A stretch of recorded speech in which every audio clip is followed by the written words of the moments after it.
Okay. Hello? Let me know if the sound is too loud or too quiet for the game.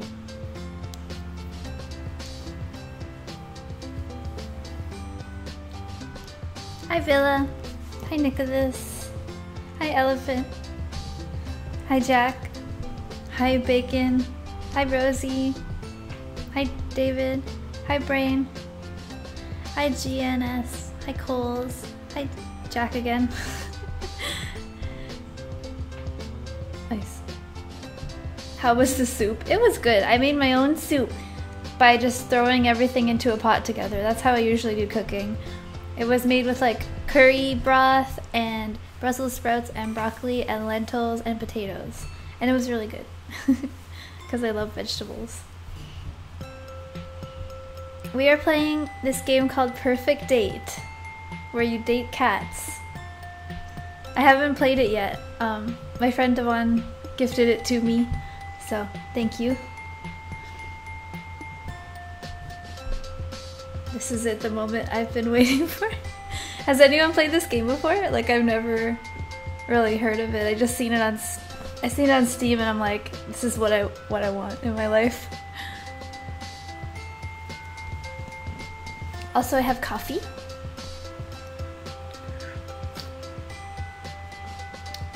Happy birthday, Kawaii Orange. Gonna be 18, nice. I proposed to my girlfriend, she said yes. Oh, congratulations. Is it lewd dating? I think it's like, I think this game is pretty safe for work. It's about cats, so. Oh my god, hi Game Killer.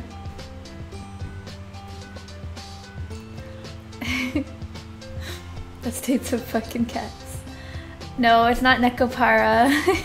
I don't think I want to play that. I love Neko Girls, but no. I watched the OVA for Nekopara and it seemed like really boring.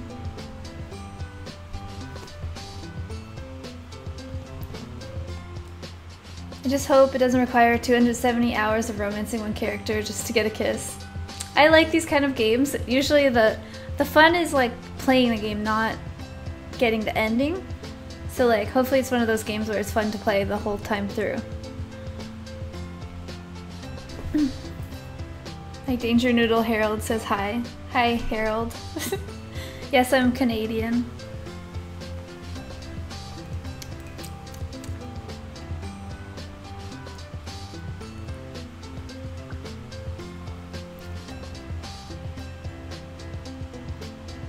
Get it? You're a Seafoam Kitten and you're dating cats in the game. Yeah! It's perfect.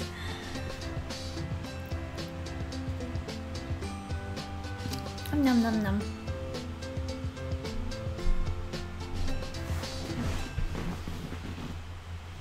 Bentley was here, but I think he's gone now. I always have to check if Bentley's under my chair before I move it because I don't want to roll over his toes. Okay, let's see here.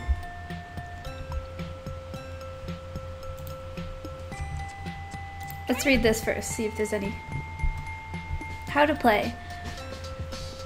So you can use space or enter to progress the story, or you can click. Okay, okay. Rest to restore your health. Running out of hearts may have consequences. Finishing 3 research events will result in a completion of your contract, ending your current chapter. Make sure you've done everything you want before finishing your research for the professor. Keep an eye out for anything odd. Curiosity may have killed the cat, but it might lead you to some fun extras. Okay. Oh yeah, before I start, is the volume of my mic okay? And is the volume of the game okay? Okay.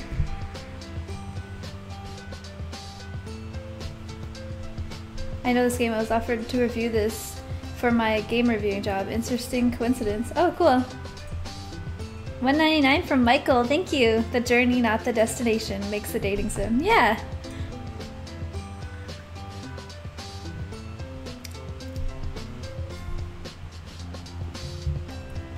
Sound is good? Okay. Everybody seems to think it's good.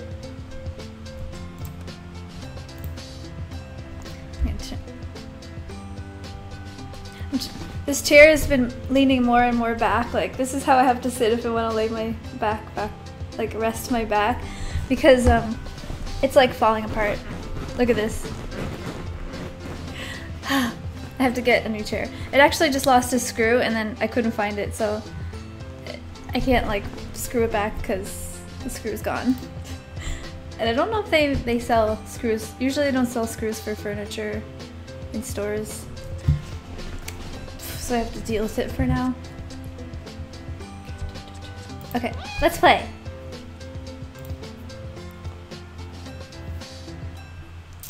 New game. So it looks like there's 6 chapters. Need to buy Nora a new chair. How do we raise money? Oh my god, please buy me that, on Syndrome store, there's this gaming chair that's themed to be like Diva from Overwatch. It's like amazing.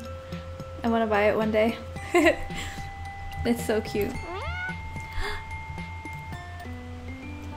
Oh wait, I'm a person?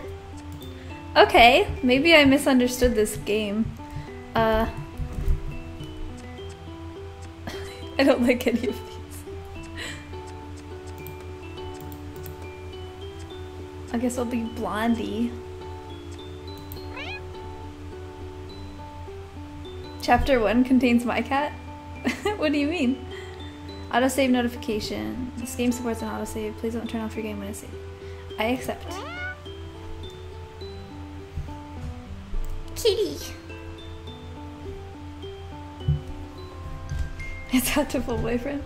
I don't know, this is weird. Okay. I'm not sure how long we've been sailing, but it feels like forever. I'm not feeling too well now, so it's a huge relief to hear the deck lads shout. Island approach, make yourself ready. I'm finally here. When I applied last month, I was just another broke student living off baked beans, and I didn't really think I had a chance of being accepted to be part of the prestigious Cat Island research team. Yet here it is.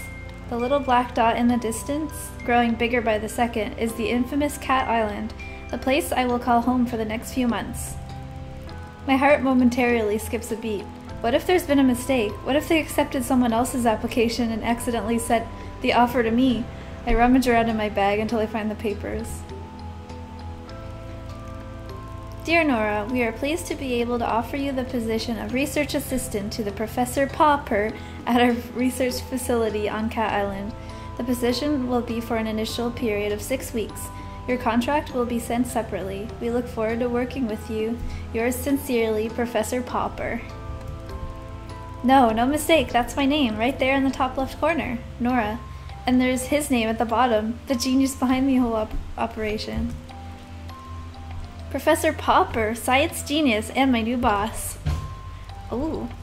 I look up from my papers to see dry land rapidly approaching before us. It seems to be surrounded by a huge barrier of impenetrable black rocks. As we get closer, we're not slowing down, and I begin to worry that we're going to crash into them. Then, at the very last moment, we take a sharp turn to the left, and suddenly we're sailing smoothly towards a jetty through an opening in the rocks. I blow out a breath that I've been holding and break into a smile. Nicely done, Skipper. The ferryman comes out from behind the steering wheel, ignoring my attempts at camaraderie, and shouts rather brusquely, "Take all your belongings. We won't be back for days, so don't leave nothing you'll need. Thank you." I smile weakly at the ferryman and his son and pick up my bags, ready to disembark. We glide seamlessly up to the wooden jetty, and the son leaps ashore and to tie us off. He's greeted by a bulky man in a uniform, who I take to be the security officer of some kind. Wait, hold on. Okay.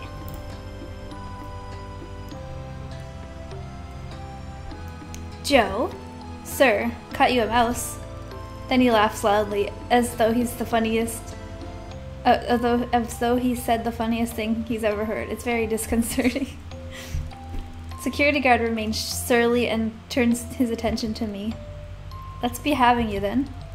He holds out his large hand, which I assume is an offer to help me off the boat, but as I reach out to take it, he snatches it away, throwing me off balance so that I almost fall over on the side. What a great start. ID card? Oh, I see, of course. I reach into my back pocket and hand over the laminated card I was given on the mainland. Top egg, thank you for $1.99.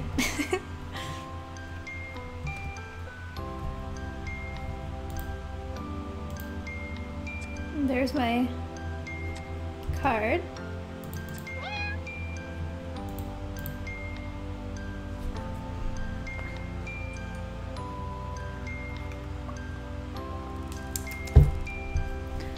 He barely looks at it before striding off, grunting over his shoulder.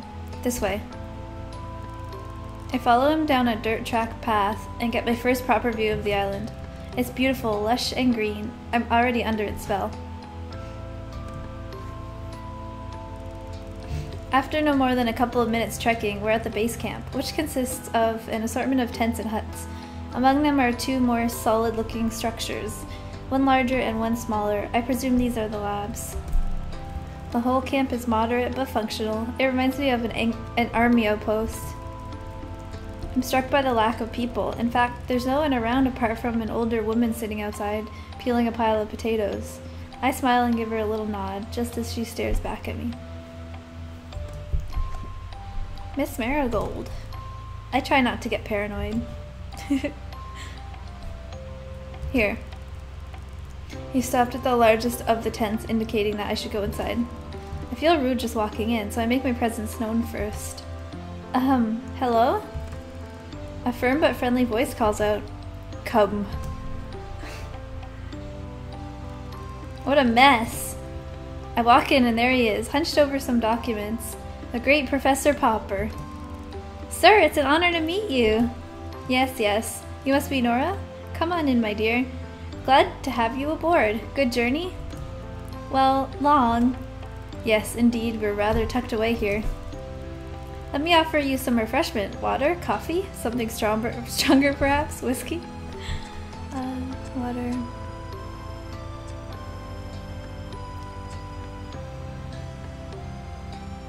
Hey, there's not even an offer for the coffee. There's tea. I'll do whiskey. It would be rude to let you drink whiskey on your own. If you're having one, it would be rude to let you drink whiskey on your own. Jolly good. I could tell you and I are going to get along famously. He takes a swig from the bottle and passes it to me.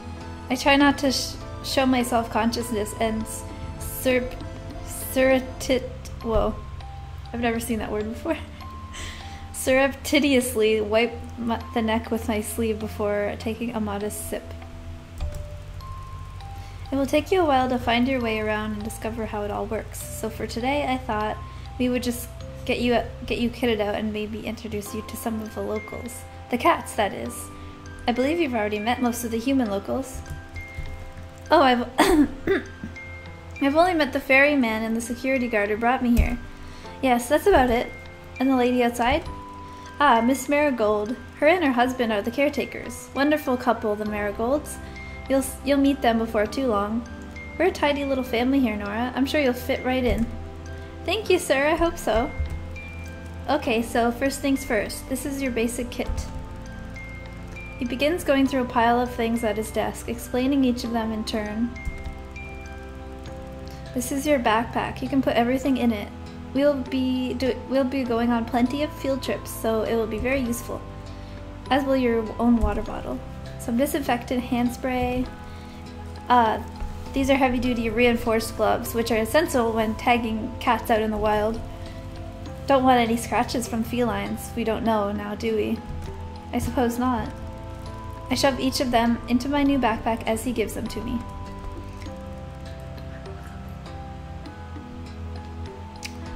I'm not sure if this will involve dating. It's called Purrfect Date, so I just assumed. But like, are they studying? It seems like they're here studying these cats, and they think of them as like animals or something. Likewise, these goggles are to be brought along on all field trips. This lot here, he indicates to a small pile of what looks like laundry, is basic uniform. Lab coats, masks, stethoscope, etc. Portable first aid kit, camping knife with all the tool attachments. Finally, and without doubt, most importantly, this. Oh, what is it? I love it. He holds up something that looks a lot like a mobile phone, except it clearly isn't one. This is your catalog. Oh! Yes, the name of it comes from its earliest version. It was initially designed to record and store data on the cats, scan them and log their details, but as you see, we've come a long way since then. Now you can use it to communicate with the rest of your team. I've added everyone's contact details for you. Listen to music, take photos. There's even a pen that comes with it to insert microchips into the back of the cat's necks so that we can keep track of them. It is a very valuable piece of equipment, Nora, and I need you to protect it above all else. Do you understand? He's looking me directly in the eye and clearly expects a response. Yes, sir, of course. I will look after it. Good, you'll get to know all of the functions as you go along, but for now I suggest we take a stroll out and see if we can't find a few friends to introduce you to so that you could try it out. He hands me the gadget. I feel a bit nervous taking charge of it, but also really keen to have a go. Okay, we're going to test it out, I guess.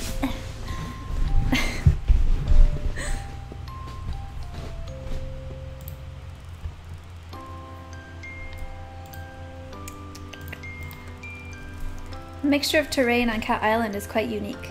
Even in such a relatively small area, you'll find forests, mountains, jungle, beaches, woodland, all of these different geological and ecological zones in one place. It really is most remarkable. I believe they are just cats. They're not just cats! Don't say that! It certainly is. Even the lack of wildlife is in itself quite remarkable. What do you mean, Professor? Well, put simply, there's a type of force field that surrounds the island, disallowing anything to enter. You mean literally anything? Absolutely. No birds, fish, or creatures of any kind can penetrate it. Forgive my lack of intelligence on this subject, but, we're here. The professor lets out a disconcertingly loud laugh. Ah, I see what you mean. Well, there is, of course, one small break in this invisible wall, and that is where we built the jetty. But let's not get too bogged down on all this right now. What you need to know is that basically the island is shaped like a peanut. He has picked a nearby stick and draws a simple map in the sand. This is our end of the sand. Very well known to us now. We've been researching here for many years. The other end is not familiar to us. We have encountered difficulties that have hindered our process in the region. Oop. What type of difficulties, Professor? Well, we're not sure as we'd like to be, but what I can tell you is that the environment has an adverse effect upon humans, inducing nausea at the very least. And at the worst, fainting, migraines, possible nerve damage. Gosh, that is serious. I don't think this is a horror game. I'm pretty sure this is not a horror game. I think it's just, like, dangerous. As I say, it's best to keep away. Let's not go all into that right now, my dear. You've had a long day. For now, let's just say we refer to the far end of the island as the danger zone, with good reason. I must ask you not to put yourself at risk by venturing beyond this mountain range here. He refers to the map once more, drawing a line past the center and an X through the end section. There are wild, aggressive cats out there. I wouldn't want you getting too close to them. Unlike our lovely fellows closer to home. Okay. He has led me to a spot where a few cats are lounging about. What do you say we try our catalog now, Nora? He stoops down and picks up one of the animals, a disgruntled-looking cat who is sleeping under the shade of a palm tree. The cat lets out a displeased mew and doesn't struggle. Its large body, billowing with long orange fur, just sort of hangs in the professor's arm in lazy resignation. Would you like to have a go at scanning this delightful chap? I find the on switch and somewhat timidly activate it. The gadget immediately comes to artificial life, emitting a boop boop boop sound with a red pulsating light. I select the app labeled CAT Scan, and it loads instantly. There's no delay on this thing. The professor holds the cat towards me with arms outstretched. I'm sure he said scanning chip is implemented in the back of the neck somewhere, but it's difficult to find this one's neck amidst the thick cloud of fur. I blow to make a parting and press the catalog into his skin. It's a bit like scanning groceries in the supermarket where I used to work. That should do it, as he plops the marmalade Tom back into the shade. Sure enough, upon withdrawal, I find the cat has been successfully scanned. Meow. Floofy butt, oh, I love him. Gender, male, age 10 years, 4 months. Breed, red tabby, Persian, eye color red. Aww. Amazing! Clever, isn't it? A large part of our job here will be to tag and scan the cats, such as Mr. Floofy butt here. But it looks like you'll have no problems at all in that area. Excellent work, Nora. Thank you. I can't wait to get started. Why don't you get a bit more practice with the catalog and scan the rest of them while we're here? These 5 spend a lot of time together. They're like a little family, aren't you? Oh yes, you are. The professor seems to be a genuine cat lover like me. I think we're going to get on great. Okay, here goes. No help this time. The professor steps back. The first cat I approach is very friendly, with beautiful calico markings. It comes toward me, already purring. Aw, you're beautiful! Trixie. Age 3 years, 8 months. Calico American short hair. Eye color green. So cute. Next is elegant, sleek, hairless cat sitting gracefully in the sun. She doesn't pay me much attention and allows me to scan her with minimal fuss. Oh, so beautiful! Snooty booty.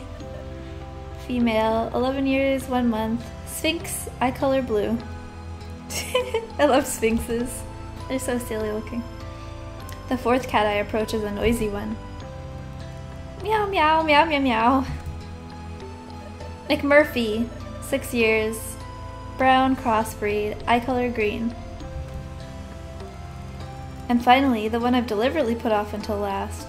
He's been sulking around the edges of the activity, eyeing me suspiciously, as though he could pounce at any moment. I laugh at myself, already projecting personalities onto these animals. Hiss. He's got a gap tooth. Kibbles! 3 years old, white British long hair, eye color green. All done. I hope you enjoyed meeting some of the locals. The professor lets out a little laugh. I have a feeling you'll get to know them quite well in time. It's probably enough for your first day, don't you think? It's quite a lot to take in. I'm suddenly exhausted and grateful to be heading back to camp.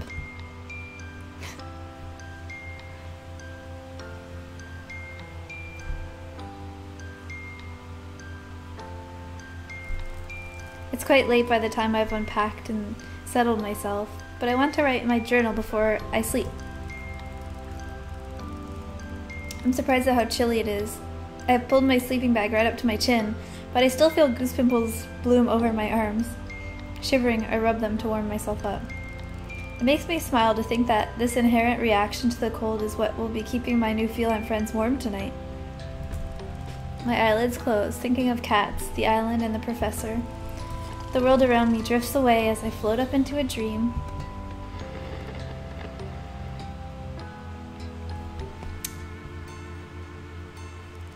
I'm not sure how long I've been asleep, but I wake up with a violent jolt that leaves me sitting bolt upright. It's too dark to see anything, but I hear a rustling, and then a strange electronic noise. One that, in my sleepy confusion, I can't place right away. That's the catalog! Acting on instinct, I scramble to my feet and follow the noise out of the tent. I look around me, and my fears are confirmed when I catch sight of the pulsing red light getting fainter in the direction of the forest. Someone stole it! I snap into action, running as fast as I can. Barefoot, dressed in my pajamas, running at full speed into the forest in the dark of night. I must be crazy. The words of Professor Popper are ringing in my ears. I need you to protect it above all else. My legs are trembling beneath me. I stop, feeling my heart beat heavy throughout my body. I wheeze in and out, my breath billowing in front of me with white puffs. I shouldn't feel like this. Why am I so dizzy? I try to get my bearings, and I realize I've blundered perilously close to the danger zone. I could just make out the shapes of some large animals in front of me before my eyes closed and I dropped to my knees. What row?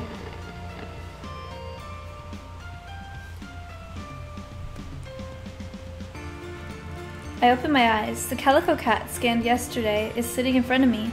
She drops the catalog at my feet. I pass out.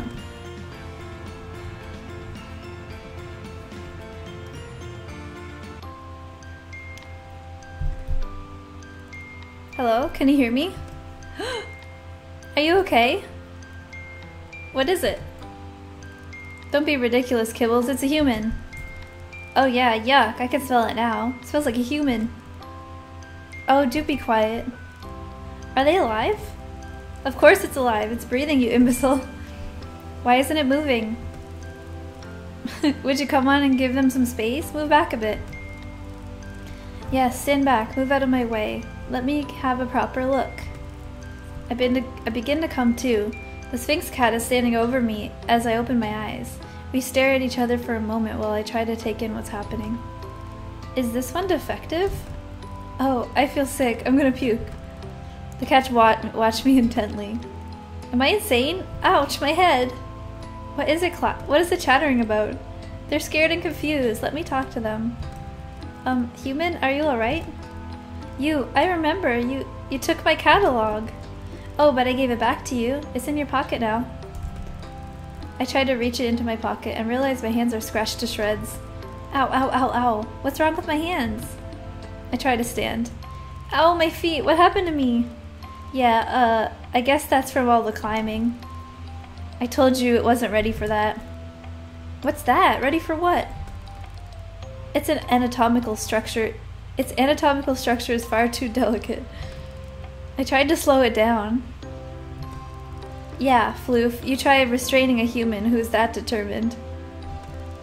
It was like a margay. Its anatomical structure didn't seem that delicate to me. I was like a what? Doing what? You made your own way back to the beach. Okay, but that doesn't explain... I show my bleeding hands. You crawled, Kara. Kara? Who's Kara? That's not my name. It's a term of endearment. It's an Irish thing. It's inappropriate. Wait, I crawled? You sure did. Like a cat? Yep. All the way from the mountains? Like a bleeding mountain lion. Impressive. But why? Because you got the sickness. Shh. Maybe you should sit down, human. We need to have a talk. Possibly a long talk. A talk? Yes, that's right. Since when can cats talk? Oh, for goodness sakes. Since the dawn of time. How else do you think we can communicate? Stop splitting whiskers, Major. You know full well that they're what the human is saying. I think the revelation here, Kara, is that you can understand us. Yes, that too. Will someone please explain what the hell is going on here? Well, we don't fully understand everything ourselves, at least not all the details of how this works. I think being stood in a forest, surrounded by a bunch of talking cats, is about as much detail as anyone would want. Agree. And more to the point, we were rather hoping you would be able to help us. You're the scientist after all. What we do know is that the clock has started ticking for you. What do you mean? Well, there's no easy way to say this to you, Kara. You'll be catified.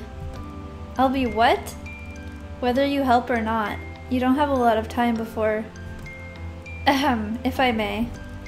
It would seem that if we are basing this on our experiences to date, that when a human manages to find themselves in what I believe you call a danger zone, they are vulnerable in ways that they previously were not. That is to say, you're screwed. You're not helping. Don't make me... Whoa, Mountain Lion. There's no violence of any kind. Oh, I got a donation. Not Nick. I had a funny dream about you last night. I'll share it on Twitter. You're the best. Thank you so much for $20. Wow. I could barely hear that notification and I wasn't looking at the screen, so I should probably turn that up. Or if I could turn the volume of the notifications up. 1 second.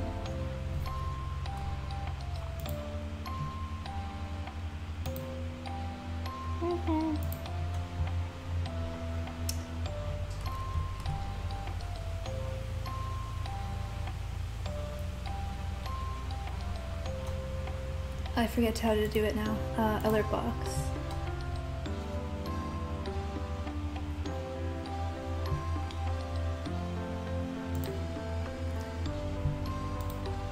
Oh! Oh! Test donation. Did I click that?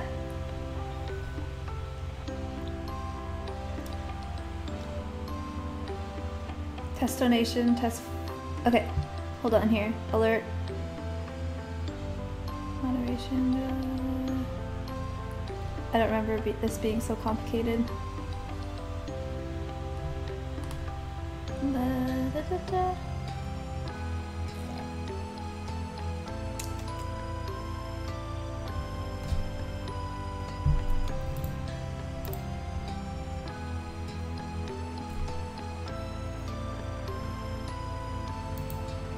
Okay, here we are.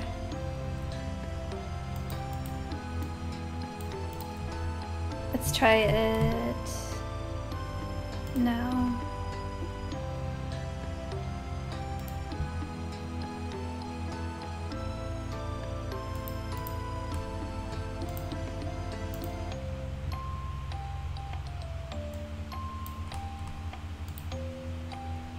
Okay, I'll do another test.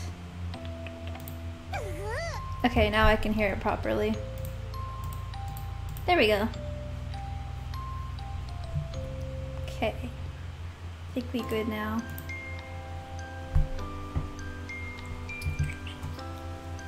The donations they automatically convert to Canadian when it shows on the screen, but you can still I'm pretty sure you could still use any currency. I remember my grandma's cat were in a bit of a banana shape, to be honest. She pushed on him way too hard to caress him. Oh my god, that's terrible.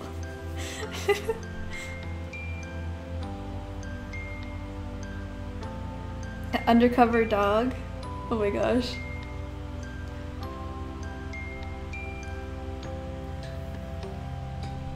Okay, let's continue. There will be no violence of any kind. Forgive me for being a bit panicked here. The vulnerability to which Snooty Booty is referring. Simply put, if you are bitten or scratched by an elder cat within the danger zone, you will begin the process of change that will ultimately result in a full feline transition. Catified. So basically, you're telling me I'm a werecat? I look down. Almost amongst the scratches on my right hand are two distinct puncture marks. The reality of the situation descends on me like a cold mist. Basically, yes. My head is spinning. This is too much for me to take in. Take a breath now, Kara. You're not looking so good. What? Have I started to change? I feel my head for ears, for everything seems to be normal. No. I just meant you're looking a bit shaky. Understandably so. I take a few deep breaths and calm myself enough to say, okay, so why, how, what? Give me some data. What have you got so far? Look, we'll answer anything that we can, but the truth is, we'll have more questions than answers ourselves. So you said you need my help. What exactly would that entail? Finding our friends would be a start. The cats on this island, they've gone missing. We don't know what's happening to them, but the body count is rising, and we've hit a wall. A wall of ignorance, maybe. Really, how many times do I have to tell you? The Muellers are to blame. Muellers? Now, Floofy Butt, there's no need for name-calling. Speaking of name-calling, I'll remind you to call me Major, madam. Look, they can't help the way they are. It's a lack of breeding, you know. Overbreeding, if you ask me. Again, Muellers? They're the elder cats, the island originals. They can't speak the way we can. Hence the derogatory term Muellers. Huh. How are they to blame exactly? Well, if I knew that, there would have been no need for this elaborate kidnapping. It's hardly proving to be a roaring success after all. Look, Kara, all we really know is that we're no longer safe on this island. The elders who live within the danger zone are hostile towards us. Not sure why, but it's always been that way. And now, because the cats are being taken, nowhere else is safe either. You expect the occasional mishap. We live in an undomesticated world here after all. But lately, cats have been disappearing almost every day. Even the last human we catified went missing. I'm sorry, what? Let's not open old wounds, Kibble. Yes, onward and upwards. Well, first things first, this werecat thing. Catification. Transition. Whatever. How does it work? Time passes, then you transform into a cat. Yeah.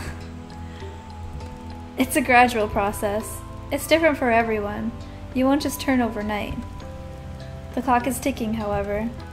The first side effect of the transition is being able to understand us. Well, some of us. Not the elders, obviously. Not all the domestics either. Then you have the whole heightened senses thing. Increased agility, crazy body hair stuff. Let's not worry the human with all the details just yet. I assume there's an antidote? I'm afraid you're going to be disappointed in that assumption. Hang on, you said there was someone else who you'd put in this position? Well, let's hope you're a better bet than they were. Unfortunately, they weren't able to discover an antidote or get our friends back. I know where their notes are, though. Really? Trade? Huh? You help us, and I'll give you their progress reports. So what do you say, Kara? Will you help us? Help the kitties. Not much of a choice, really, is it? Afraid not.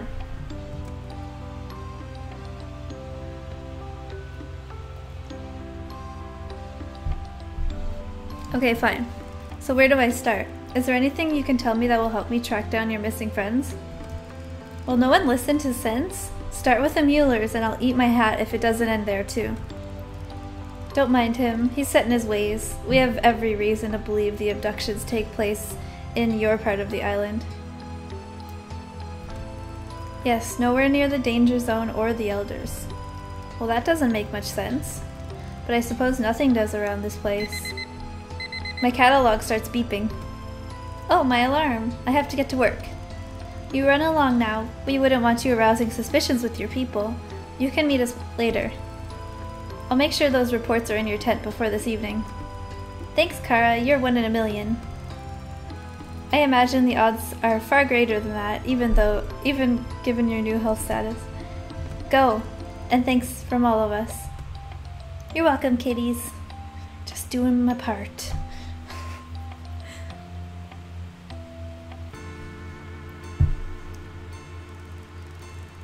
After a rather painful journey, I'm very grateful to finally limp into camp. I have just enough time to get myself tidied up for work, and I'm about to peel off my filthy pajamas when I hear my catalog beeping. I have a message, but I can't tell who it's from. It's not from any of the contacts that Professor Popper programmed into it. In fact, there's no contact information at all. Unknown number. Are you sure it is wise to trust anyone? What on earth does that mean? Who do I trust? Who is this? There's a lot you don't know. Think carefully about who you confide in. Before I can think of a reply, the messages are gone, and my catalog has no record of them. I don't have any time to think about it right now. I need to get ready. As soon as I'm presentable, I'll head over to the lab. 10 minutes late. It doesn't give a good impression on my first morning. Kitties in cages. I feel like the professor is the one that's kidnapping them. Ah, Nora, good to see you. I was beginning to worry. Did you oversleep on your first day? I'm terribly sorry, sir. I think the traveling and all the excitement of yesterday. I take punctuality very seriously. He cuts across my apology. Not to worry, it's perfectly understandable.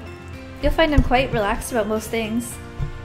As long as you get the work done, I don't mind what hours you keep. Thank you, sir. Shall we get started? My goodness, what on earth happened to you? Looking at all the scratches over my hands. Oh, I fell and I tried to save myself by grabbing onto a bush. I'm afraid I led you astray last night. Not everyone can take a double malt. How's the head this morning? I decided it's easier to play along. A little bit fuzzy, but it won't affect my work, sir. I really oughtn't drink spirits on an empty stomach. We ought to get those hands sorted out though, they look pretty nasty to me. He goes to the tall metal cabinet in the corner and takes out a bottle and some cotton wool. He begins cleaning and tending to my hands while he talks. For today I'd like you to help me with a few tasks around the lab to get the hang of things, but from tomorrow I'll let you make your own choices about how to best carve up your time. Of course, you are primarily here to carry out your job as my research assistant. However, try to make the most of your time on the island. Once your work is completed, we'll be saying goodbye. This really is a once-in-a-lifetime opportunity, so don't waste it all in the lab. Naturally, I need your help around here, so I'd also like to get your hands dirty with some field work. Make sure you spend time exploring the island. It's a beautiful place, and there's a lot to see. Take the time to get to know the cats. A full understanding of their behavior is crucial to our research. There's plenty to see and do. However, you must be careful not to overwork. Take a regular rest and relaxation. We won't want you to burn yourself out now, do we? I'll try to get the balance right. That's the spirit, so there you are. He's done a first-class job on my wounds, and they aren't bothering me nearly as much. Daddy Pauper. He's the white cat? No trust. Oh yeah, the gap tooth. But we saw him and the white cat in the same day, so I don't think. I spend the rest of the day with the professor, getting to know how the various pieces of equipment in the lab work, finding out where everything is, and learning some of the basic duties that I will be performing routinely.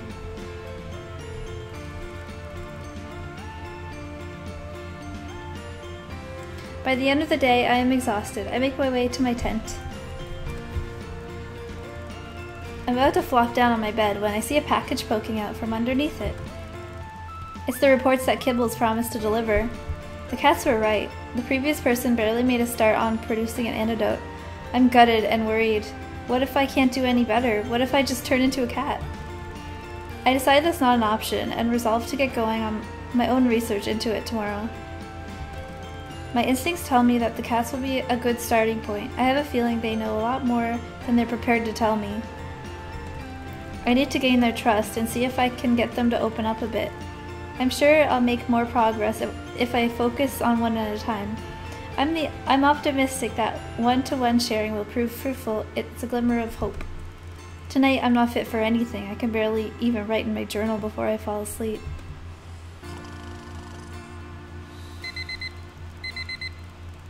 The first morning of waking up on the island, I'm so excited to discover what the day will bring, so I jump straight into lab research, or maybe it would be best to start investigating a way to help these cats, or find a cure for myself. Perhaps a good starting point would be to get to know the cats a little better on a one-to-one basis. Yes, get to know them. The island of Dr. Moreau. I don't know that. I don't know what that is. What should I do today? Romance. Oh my god, romance! Yay! So the romance is getting to know the cats. Research. Well, start getting to know the cats, like they said.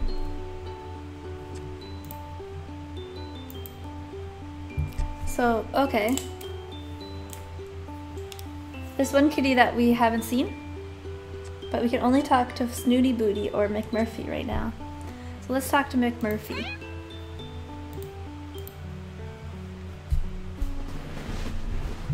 Kara, wake up! Huh? Mummy, is that you? Shh, quiet, Kara. Come with me. I have something to show you, but you'll have to be quiet. McMurphy! Yes, it's me. But it's the middle of the night. Kara, you're not scared, are you? Why would I be scared? Creeping around in a forest in the middle of the night? Don't worry, Kara. I'll be there to protect you. McMurphy, you know very well that there's a force field around the island that stops anything from the outside getting in. It's a pretty safe place. Indeed, so the only things you'll have to worry about are things that are already here. He leers at me with a mock snarl. Seriously, Purrf, if you're the worst threat here, then this is the safest place on Earth. So come on, what are you waiting for? I follow the scraggy cat into the forest. The ground is wet and muddy, and I lose footing a couple times, but McMurphy is too determined to notice. Suddenly, he stops dead in his tracks. Here we are. Where is here, McMurphy? He ignores my question and starts digging into some mud and leaves in the ground. Almost got it. Could use a hand, Kara, if you don't mind. Get these leaves out of the way. That's it. Here we are. Okay. We keep digging until there's a fairly deep hole in the ground. My arms and night clothes are covered in mud and leaves, and McMurphy looks like a bog monster in the darkness. Ta-da! Ta-da? Can't you see it, Kara? I'm not sure what I'm looking at. I always forget how useless human eyes are in the dark.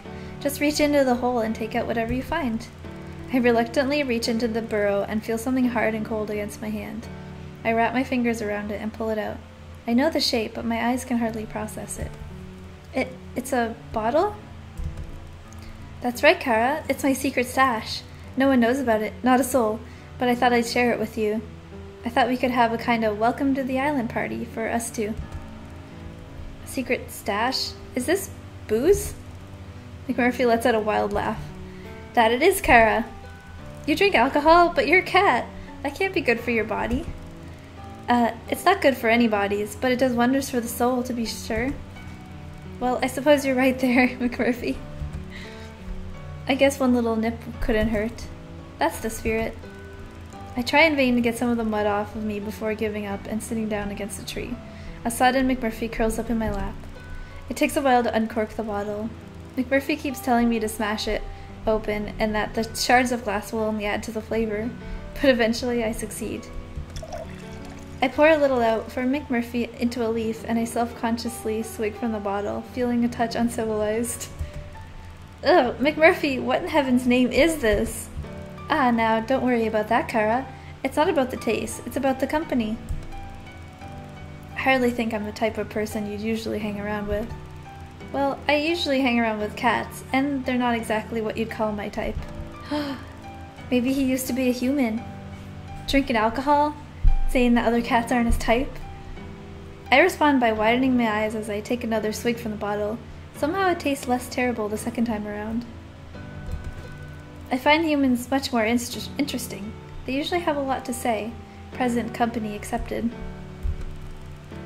McMurphy winks at me with his huge green eyes, and I blush, trying desperately not to show how boring I feel compared to him. Don't take it harshly, I'm only joking, Kara. McMurphy, I've been meaning to ask you something for a while.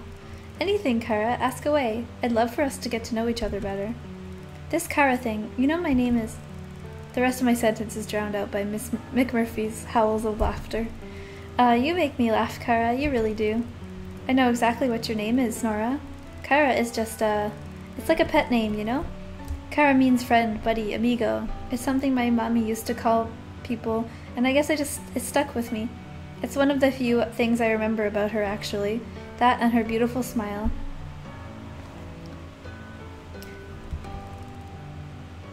Hey, flash me your pearly whites. I smile at McMurphy awkwardly. He bursts into fits of laughter again. Ah, that's a lovely smile, to be sure, but you need to grow into it yet. Could I have a top-up over here? I don't know if I feel comfortable giving you more alcohol, McMurphy. I think you've had more than enough, in fact. I didn't even want to give you any in the first place. Did you not know that cats have 9 lives? And you want to waste them all on booze? Why not? Besides, the night is still young, and I've only just begun our conversation. Come on, Kara, we've got a lot of chin-wagging to do yet. Are you going to pour it or not? Cheers. Part of me thinks I ought to be a responsible human and cut off the alcohol supply, but...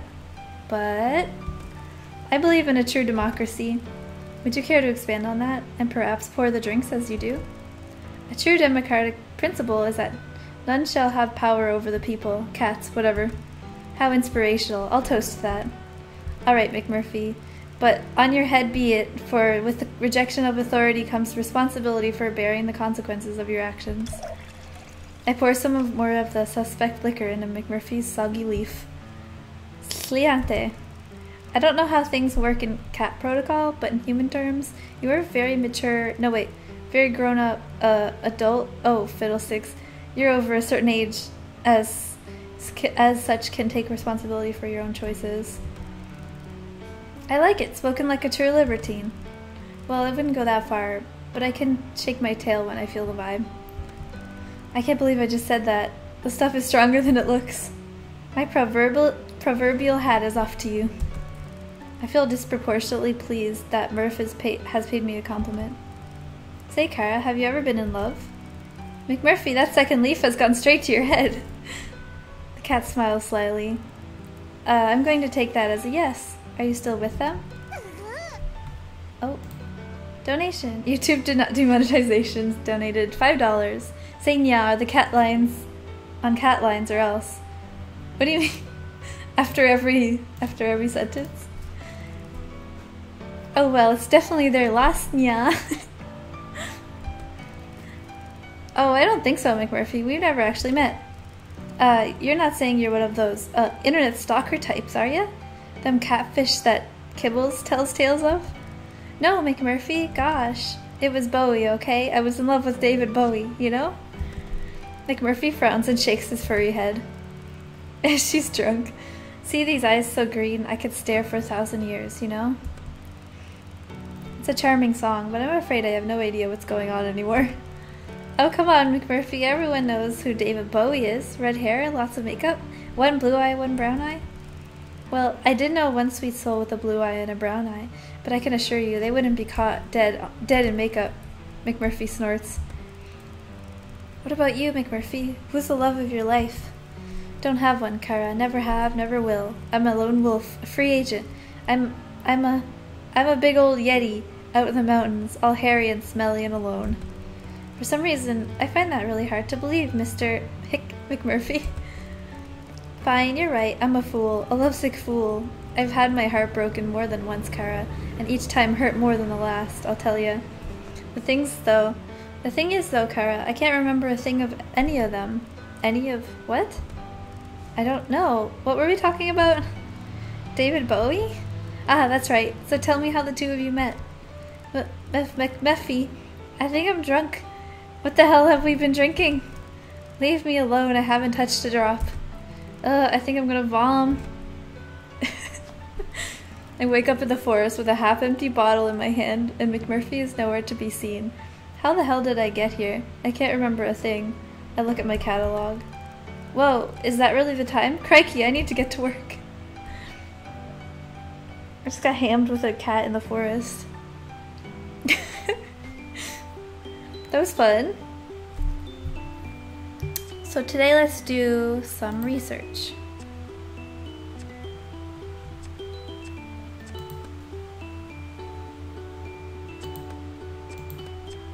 Time to round up some rowdy kitties. So we're doing a cat collection. This seems weird now that I can talk to cats. It's a sunny afternoon. Most of the cats are lazing on the beach.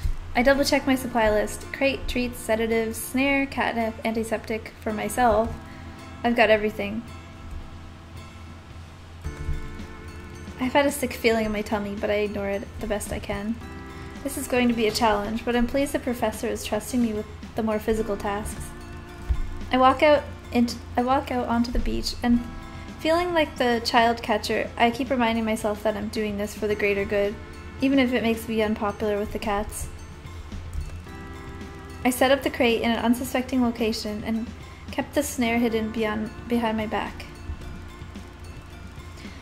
At first I stroll around trying to look as casual as possible, whistling a tune as I walk. I get close to one of the smaller cats. I start to stroke her. I want this to be as painless as possible. The cat responds well to me. She even starts to purr gently. Are you going to come with me? The cat looks at me with big, wide, loving eyes. Come on then. I pick the cat up, carry her to the crate, and place her inside. I lock it shut even though the cat makes no attempt to escape. That went better than expected. This may be a good day after all. Emboldened by my success, I approach one of the slightly larger cats. Hey matey, shall we get in the basket? I gave him a little stroke. He doesn't respond badly, although he doesn't seem particularly interested either. I put my hand on either side of his body, ready to pick him up.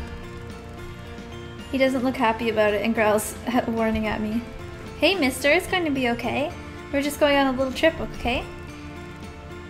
As soon as I start to lift, all hell breaks loose. Yowling and hissing, he scratches my arms to ribbons. I try to get him in the basket, but he stretches it out and I can't fit him in. Oh, ow, oh no! I know when I'm defeated and I have to let him go. He scarpers off into the distance. I look down at my ravaged arms. Note to self, wear long sleeves when on caging duty.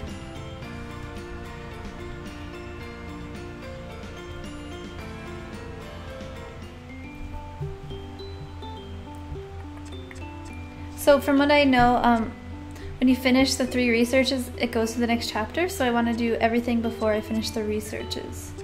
So let's do recon. What is recon? The security guard I met when I arrived might be a good lead. Time for a bit of interrogation work.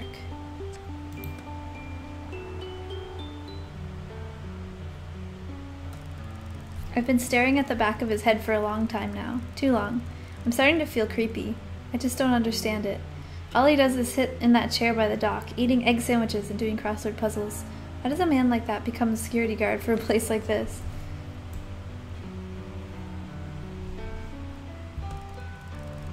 As far as I can tell, his job consists of greeting the boat to make sure nothing unauthorized gets on or off of it, picking up supply deliveries, and occasionally taking a long, lazy nap of the island to make sure everything's secure. Oh, lap of the island. I thought I said nap. He probably takes naps too. I wonder what he knows about the research that goes on here, if anything. He doesn't seem to be interested regardless. I decide it's time to get to know the island bouncer and go to join him at the dock. I sit next to Zane, on the sand and him in that chair. He's not wearing his big coat. The short-sleeved shirt allows me to notice for the first time how surprisingly muscular he is. I never truly thought of him as a security in the bodyguard sense, but now I'm squinting at him sideways, trying not to stare too obviously. I begin to see him in a new light. I pluck up the courage to talk. Hey, Zane, how are you? Are you trying to start a conversation? He says without looking up from his crossword puzzle. Oh, I suppose I am, yes. I don't get to chat with humans much in my job. Research assistant, I-25. He rolls the words like he's reading them. Oh yes, that's me. What does the number stand for anyhow? You don't know? He asks monotonously, eyes still glued to the crossword puzzle. No, actually, to be honest, Zane, I don't know much at all. There's a definite lack of intel sharing on this project. Which project would that be? This one, the whole research project that's going on here. Is there more than one? Depends who you ask. I was just asking you, really. I don't understand your job. I don't need to. I don't care about things I don't need to. What do you care about? Zane looks at me for the first time. You really want to talk, don't you? Well, there's not much else to do here. Besides, I'm interested in it all, aren't you? My interests consist of what's for dinner and when my next puzzle book's coming. When's it coming? You get it delivered? Comes with the mail. He's back to not looking at me again. The mail? You mean the parcels? The letters, yeah. The letters? Who would go to the trouble of sending mail all the way out here when we have email? I laugh, but Zane looks very serious. It's safer sending mail the old-fashioned way. With email there's viruses, hackers, worms, cyber terrorists. I get the feeling he's not very tech-savvy. Yeah, but anyone can open and read a letter, right? Not if I'm around. Besides, who would suspect that something important would be in a fragrant pink envelope? There's an awkward silence. Of course, being my usual socially inept self, I'm desperate to fill it in. Need any help with that crossword? I'm pretty good. I can even do the cryptic puzzle in the Daily Inquirer. This line usually gains me a little kudos, but Zane simply ignores me. I decide to come out and say what's on my mind. I mean, I can't make I can't make things any more awkward than they already are. Zane, have you ever noticed anything strange going on here? Cats behaving weirdly? Zane suddenly looks up, his eyes looking straight on mine, unwavering and hard. No, have you?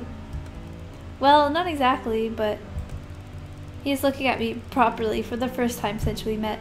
I have definitely captured his attention, but I'm too nervous to follow through. I'm just being silly. The lack of human company can get to me, gives me daft ideas. Such as... He's still staring at me, as though he's trying to read my mind. Sometimes when I'm out tagging, I feel like they're playing games on me, like children, hide and seek and that kind of thing. Some of those cats may be cleverer than any of us give them credit for. Now it's my turn to be intrigued. In what way? They know when to stay out of the sun. You're going pink. And the moment, if there was one, is over. I decide maybe Zane isn't the best person to talk about my concerns. Feeling unwanted and slightly dejected, I decide to head back to camp. I stand up and brush the sand off me. What's a 5-letter word for solitude? Alone. Zane silently scribbles in his book as I leave. Huh. Zane is like beyond thought. Okay. Let's hang out with more kitties. You're looking a little tired. You have 1 harm remaining. If you choose continue, it could have You could restore hearts by choosing to rest.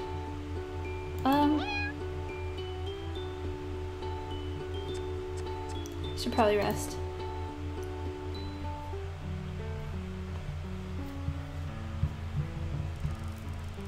Trixie and Kibbles have brought me to the ridge where the pools of colored water collect. We call them rainbow pools. It's a beautiful day, and there's a vivid rainbow across the sky. Kibbles is over the other side from me, shouting. Wow, look at this. Come over here. He sounds further away than he is. My hearing isn't quite right, but I don't mind. What is it? You need to see it. Suddenly I'm beside him. He's looking over the edge of the cliffs, and when I look down, the sea is further away than I expect. It's such a long way down. Do you see? I feel a push from behind. As I begin to fall, I hear Trixie laugh. Curiosity did what? And I'm not falling at all. I'm floating, light as a feather. Fly, little bird, fly away home. This is the best feeling ever. I'm going higher now, up towards the rainbow. I'm going to touch it. Mind you don't get scorched by the sun. I feel myself being shaken. Humi, you really ought to go in now. It's too hot to be out here. I'm on the patch of scrub grass behind my tent. I was just having a moment of shut-eye in the sun, but I must have fallen asleep. Oh, thank you, Trixie. Is Humi is a nickname for a human?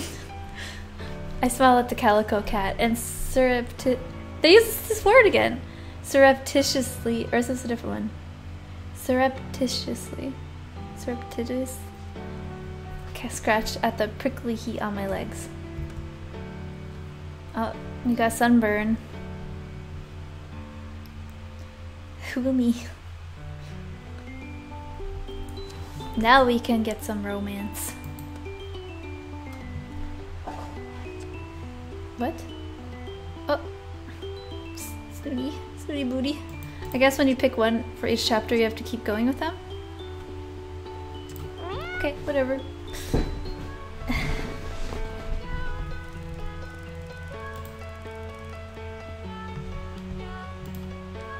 What? The angle of your hair covering is making the face cam look like you aren't wearing anything. I know, people say that, because like, I'm wearing straps, so like obviously, if you wear straps, your hair is going to cover them. I like this song.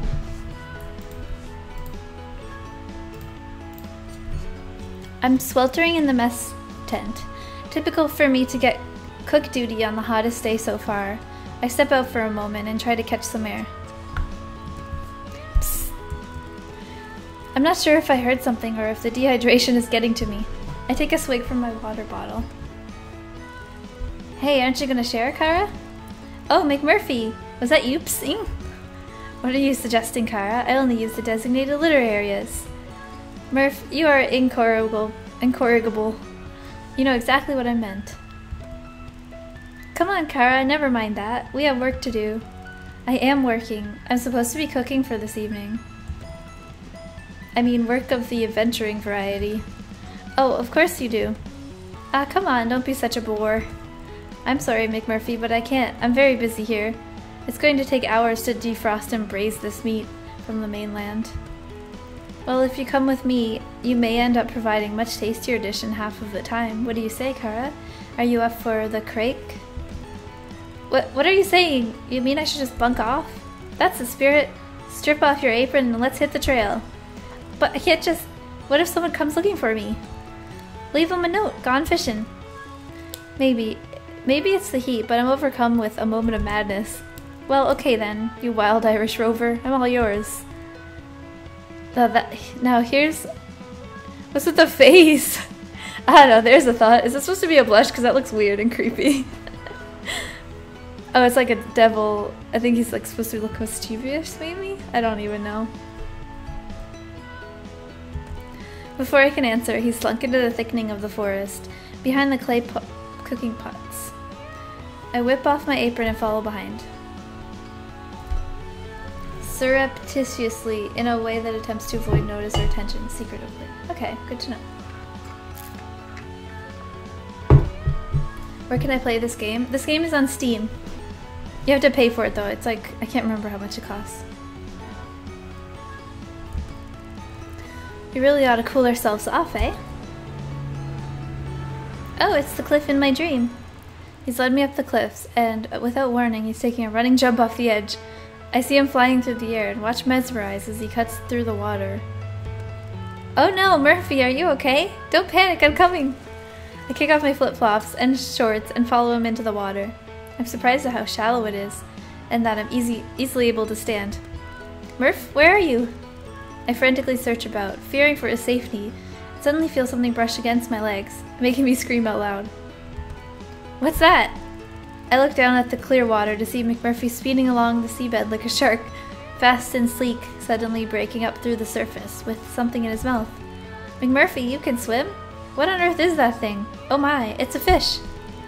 I can see he's smiling even with that sprat in the way. You can fish? He spits the fish back into the water. There truly is no end to my talents, Kara. You can say that again, but I have so many questions I didn't even know where to start. Catch your breath, Kara. I know I'm exhilarating company, but you need to exercise a little bit of restraint, or you'll be swooning on me next. Relax. The salt water is very buoyant. I copy Murphy, and we both lie on our backs on the surface. It's very calming and tranquil. I'm finally able to collect my thoughts. I realize I've not had this much clarity in a long time. Good day, you wallaby. Hello. This is not the game about romancing cats. It's a game about cats romancing you. Yeah, kind of, I guess. This is so cool.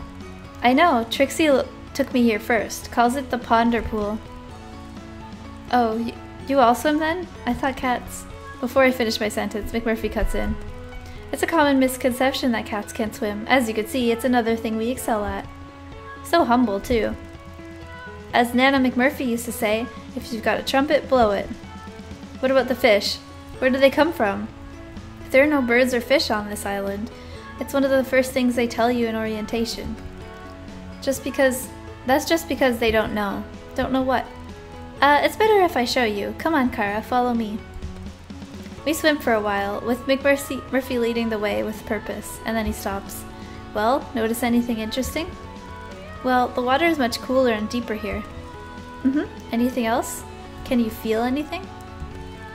I stand perfectly still for a moment and begin to feel a strange sensation around my legs, like a worm trickling under the water. McMurphy, are you peeing? Don't be so crude, Kara. It's a current. Look over there. I refocus my eyes until I see what I thought was a rock shadow. It's moving. It comes closer into focus and I realize it's a shoal of a small fish darting in and out of one particular spot. What is that? I don't understand what I'm looking at. Isn't it enough just to see, Kara? To experience? Do you always have to understand everything? Well, yes, that's my job. It's who I am, McMurphy. I'm a scientist. It's in my DNA to seek to understand. Come on then, scientists, let's take a closer look. We move closer to the area where the fishes are gathered. I put my hand down to realize I can touch them and even pick them up, but something is stopping them from swimming further inland. Murphy, we need to get going. I'm going to be in big trouble if I'm away for any longer. But I thank you for showing me this. I'm definitely going to come back here and try to understand it. I wouldn't waste your time, Kara. It wouldn't be a waste. I've committed to finding out all He cuts across me as I'm speaking. I meant coming to this particular spot. The fishes won't be here. Oh, I see. It's only at certain times? And different locations. It changes all the time. There's no pattern to it either, so you just be sticking pins in maps, Kara. I brought you here because I saw them this morning. Chances are they'll be gone by this afternoon. The disappointment must be apparent on my face because McMurphy switches lanes super fast to distract me. Okay, Kara, it's time to strip off. Huh? That t-shirt would make a lovely net. Let's go fishing. Oh, I see. Go fishing. I whip off my top and use it as a net to scoop up and eat as many fish as possible. It's quite effective. Great idea, Murph. Now you can rustle up a tasty fish dinner in no time at all. And you get to enjoy my company for an extra hour. Win-win, Kara. Okay, so I have a little challenge for you. That, Kara, is music to my ears. There's little I like more than a gauntlet thrown. Well, it's hardly a gauntlet, more like a brain teaser. How am I going to explain to the rest of the team this bountiful ocean offering? Why tell them anything at all? Because they're going to notice that we're eating something that wasn't on the delivery list, or the menu rota. It tastes way too fresh for something recently defrosted. You worry far too much about things that really don't matter, Kara. I know he's right. I should do with loosening up a little bit, but this is a pretty big dilemma, really. Maybe I ought to tell Professor Popper about this. What's the harm?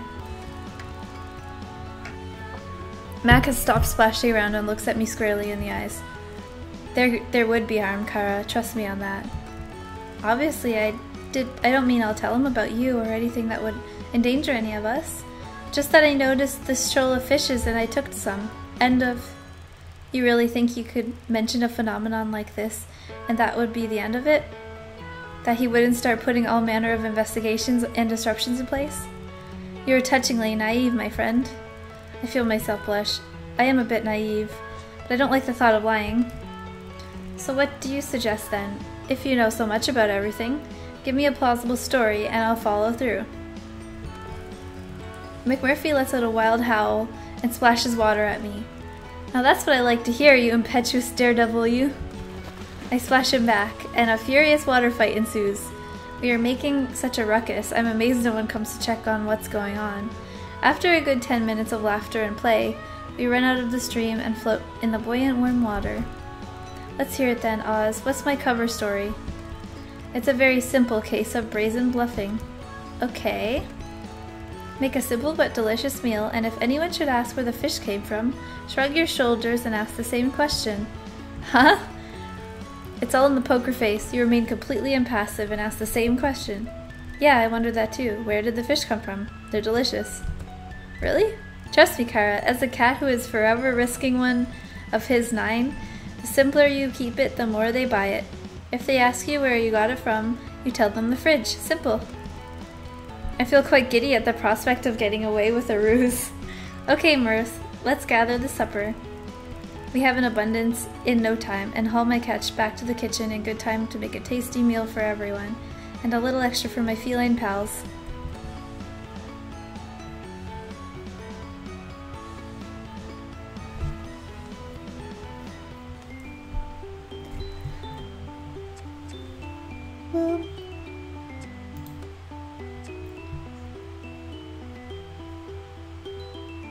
I don't like that I'm not able to talk to every one of them, because as soon as you pick one to talk to, it bars you off from talking to the other ones.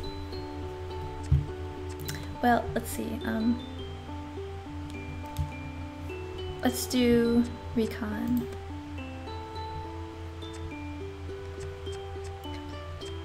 Content. Strange message in the middle of the night. Doesn't anyone on this island sleep? Okay. I hear my catalog beeping. I assume it's the professor. I tumble out of bed, half asleep, and fumble around looking for the device. I look at my screen and my eyes struggling to focus. The message isn't from the professor at all. There's no contact information. Oh. Come outside. Me, who is this? Come outside. Obviously they aren't going to respond. Should I do as the message tells me? Yes. My curiosity is roused. I have a feeling there's something important to learn from this stranger. So I throw on my clothes and crawl out of my tent. I don't see anything out of the ordinary. Anyone out there? My catalog beeps again. Walk to the edge of the forest. I'm not going any further until you tell me who you are. Walk to the edge of the forest. Ooh, he's ominous. No! Walk to the edge of the forest. Walk to the edge of the forest. Walk to the edge of the forest. Stop it! By now I realize that I have walked to the edge of the forest. At the edge of the forest, I see something on the ground. As I get closer, it becomes clear that it's a small posy of flowers. I gingerly pick them up and notice that several of the flower heads are missing. My catalog beeps again. Follow the petals. That's when I see a trail of little orange petals, same color as the bouquet that I'm holding. Well, I've come this far, no turning back now. I begin to walk. I'm nervous, so I call out. Hello? No answer. Louder this time. Hello? Floofy butt. Hello? Hello, who is that? Who goes there?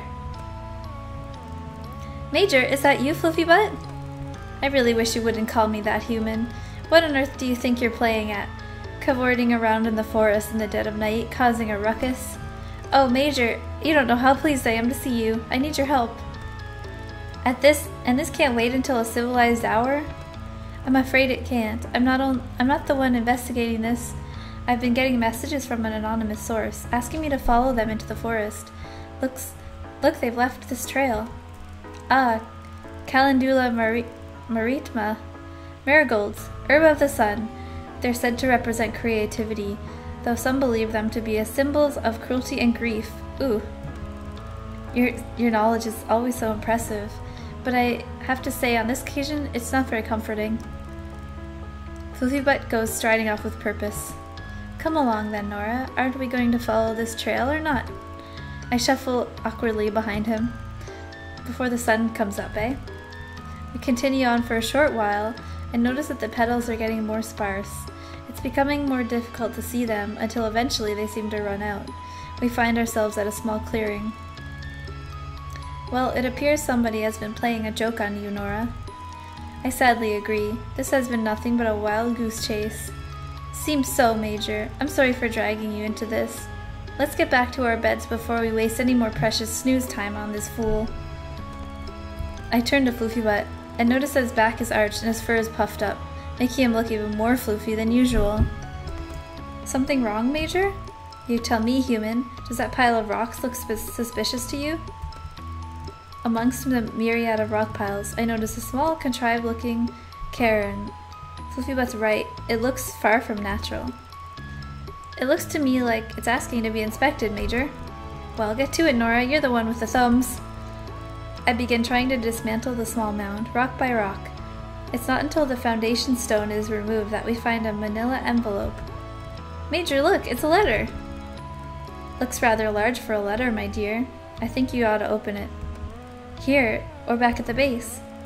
Having got you this far, I think it's only fair that I have equal share of the spoils. Spoils? Yes, perhaps we should look right now, Major. As I'm speaking, I've torn into the envelope. Well, out with it. It looks like drawings? What sort of drawings? I'm not sure, but they look quite old, antique even. But do they have value, human? Probably to someone. They appear to be sketches of people here on the island, but I don't recognize anyone. Why would someone lead me to these? How do you know you were meant to find them? Because we followed a trail and it led us here. Actually, the trail ended a while back. It could be a mere coincidence. I hardly see the intrigue in a few old scribbles. They show no artistic flair at all. Even so, I'm going to hang on to these and see if they prove relevant to whatever mystery is unfolding here on the island. Floofy Butt rolls his eyes. You really ought to focus more on the clues that matter instead of running around in the middle of the night on a wild goose chase. Let's head back before anyone discovers you're missing. I roll the drawings up and tuck them into my waistband. I will study them when I have more time. I think Floofy Butt is probably right. I don't want to miss a trick. Get some rest now, Nora. Huh. Finally, a sensible suggestion. I head after Floofy Butt, struggling to keep up.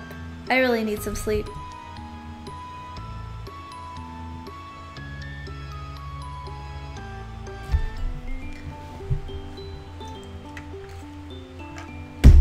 Oops. Okay.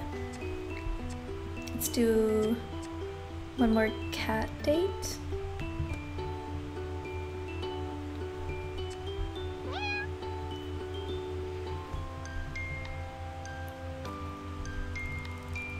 It's too beautiful a day to be slaving in a hot lab, so when Murph invited me for a stroll, it was easy to say yes. Not that I need much incentives to spend time with him. He's very engaging company. We've come to one of my favorite spots, where the cliff sweeps upward above the blue water. Suddenly, and without any warning, McMurphy plunges over the top of the towering rocks. I run to the cliff's edge, with my heart in my mouth, to see what happened. And there is a sight I still haven't got used to. He's in the water, more otter than cat, waving me to follow. Jump, Kara, jump! Sure, the water's grand. McMurphy! I'm shocked by the shrillness of my voice. I hadn't intended it to be quite a shriek. I was aiming for a stern admonishment. That's so dangerous. You could do yourself serious injury, or worse, from such a height. Oh, pish, come on, Kara, or you won't get to see the little surprise I have in store. You've already surprised me enough for one day. Ha, which of us is meant to be the pussy? Oh my god. At this, I am filled with an indignance that takes over my body, and before I know it, I'm halfway between the ledge and the water, bracing for impact. This way! I'm still catching my breath as McMurphy's head disappears under the surface. My mind is saying, no, this is ridiculous. Get back to land this instant. But my body is following the Irish cat. My eyes take a moment to adjust, but when they do, I can hardly believe what I'm looking at. It's a ship. We approach from the stern. It looks pretty much intact. I can see the name on the rear port side through the faded and worn away parts. The words are unmistakable. Kitty's Desire. My head is swimming due to the excitement and lack of oxygen. I flounder to the surface to catch my breath. Kitty's Desire? I feel like I know that name. McMurphy eventually bobs up to join me on the surface. Surprised? A shipwreck here? This is a very old island, Kara. A lot has happened here. But how did a ship even get here before the path was made? Hey, don't ask me, Kara. I'm just in it for the grog. McMurphy smiles and dives back into the musky depths. I follow, a flailing flesh bag in comparison to Murphy's sleek figure. I try to get closer look at the wreckage. It's a big ship, likely a trading vessel, judging from the size. It's hard to tell how old it is, but it certainly isn't modern. Maybe 18th, 19th century? When we enter the ship from a huge hole in the stern, I realize that a lot of the vessel is actually on land, and it's obvious that it ran ashore after it was damaged at sea. There's not much time to ponder the mechanics of what happened, as McMurphy is tugging at my t-shirt with his right paw, while gesturing with his other paw outstretched to the cabin. He wants me to enter. I'm grateful for the air trapped inside, and gasp for breath. Here, Kara, look! Hang on, let me catch my... But he's already ducked into the next cell. How could he not be out of breath? I realize his ability to swim underwater is unusually strong, but he barely breaks the surface at all. In here, through the hole. He sounds really excited, and as I enter, I see why. There is a center in the cabin. It's a chest. It's wedged between the wall and a surprisingly well-preserved writing desk, the only thing preventing it from falling and being buried in the sand. A treasure chest! I sound like a giddy child and feel embarrassed, but Miss McMurphy joins in my glee, and suddenly we're cheering and laughing together. Go on then, open it, Kara. Okay. What are you waiting for? The key? Ah, does it need one? Well, of course it does, Murph. It's a locked treasure chest. Can you just not break the lock? Who do you think I am, Houdini? I don't know about that, but I do know you're a very clever scientist whose thirst for knowledge matches my thirst for grog. So you get yours and I'll go get mine. The Moggy grins before darting into the next cabin. I hear familiar clanking of bottles shortly after. I decide to try the lock anyway while McMurphy is getting his. I look around for anything I could ever lever it with, and I'm disappointed. Everything except the chest and desk must have washed away a long time ago. We'll have to come back with some tools to tackle that lock, Murph. There comes no response. McMurphy is obviously still busy with his looting and pillaging, so I decide to swim to the beach to get a better look at this wreck from land. When I can take on the scene properly, I can make out that looks to be another large ship just a bit further down the beach. Ooh. I can hardly believe what I'm seeing. One huge sea vessel finding its way to land to this island is strange enough, but two meeting in the same unhappy fate is more than my brain can process. The proximity of the pair would suggest a collision of some kind. Possibly the second vessel could have been a pirate ship. Maybe it was attacking the merchant vessel. I got the feeling I'm looking at the conclusion of a very interesting story here. I wonder why Professor Popper didn't tell me about it. Obviously, he must be aware of the two vessels. My nose for intrigue has started to twitch, and I'm burning to know more. I decide to take some of the debris, splinters, and small chunks of metal and pocket it for later analysis in the lab. When I'm satisfied that I've thoroughly combed the beach for specimens and have salvaged anything of interest, I realize that I haven't seen McMurphy for quite a while. My heart stops and the hairs on my neck stand on end. How could I have been so wrapped up in my work that I neglected to keep an eye on my friend? McMurphy! I met with silence and still water. I run back towards Kitty's Desire, my heart thumping in my chest. McMurphy! I jump in the sea and swim back to the stern of the ship. There doesn't seem to be any life around here. I break through the surface with a choke and try to call out again, but my throat is hoarse and full of salt water. Where? I catch sight of a shadow out of the corner of my eye, crawling along the seabed.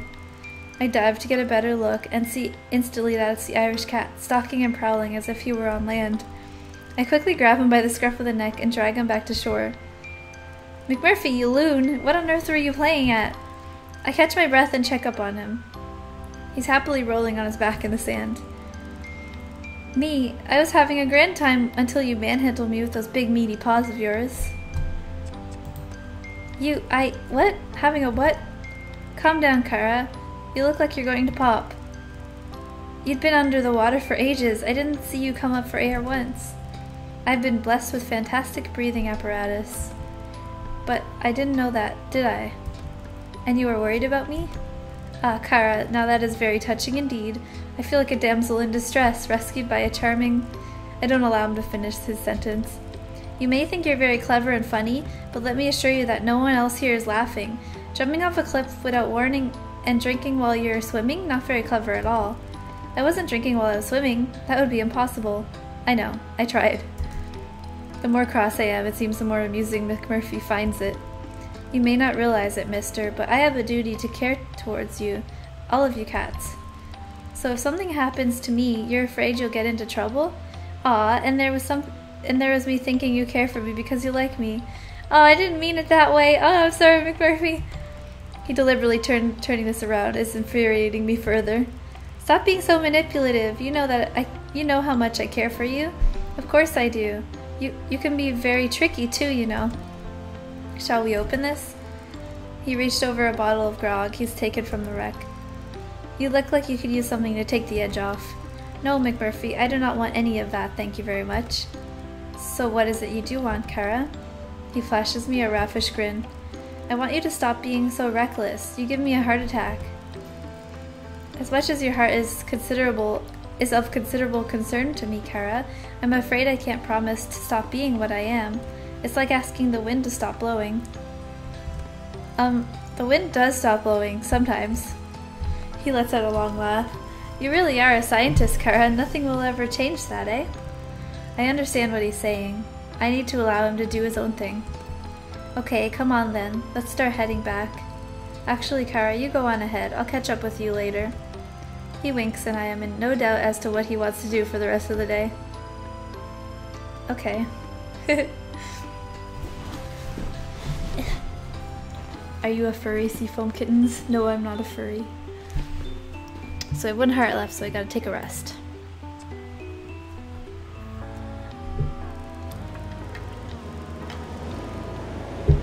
The waves are crashing. The sound is so loud. I can't make myself be heard, but I still scream to the life raft that's moving away from a sinking ship.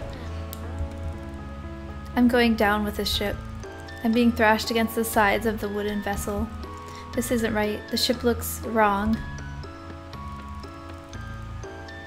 The cat's face looms close to mine. Everything is wrong. All of it. What the heck is that? Oh my god. Somebody's getting like fused with a cat. Which cat are you? But the words come out of my mouth as mewling, and I realize that I'm not myself. I'm some kind of beast. Suddenly, I'm flying. I'm in the claws of some enormous bird. The beating wings are deafening. I look down to see the ground approaching really fast. Ah, this is trippy! You can drop through the break. There's a kitty face. A hand with cat beans. What does that mean? What break? What break? Breakfast! Rise and shine! Oh, it's Miss Marigold! That was a weird dream.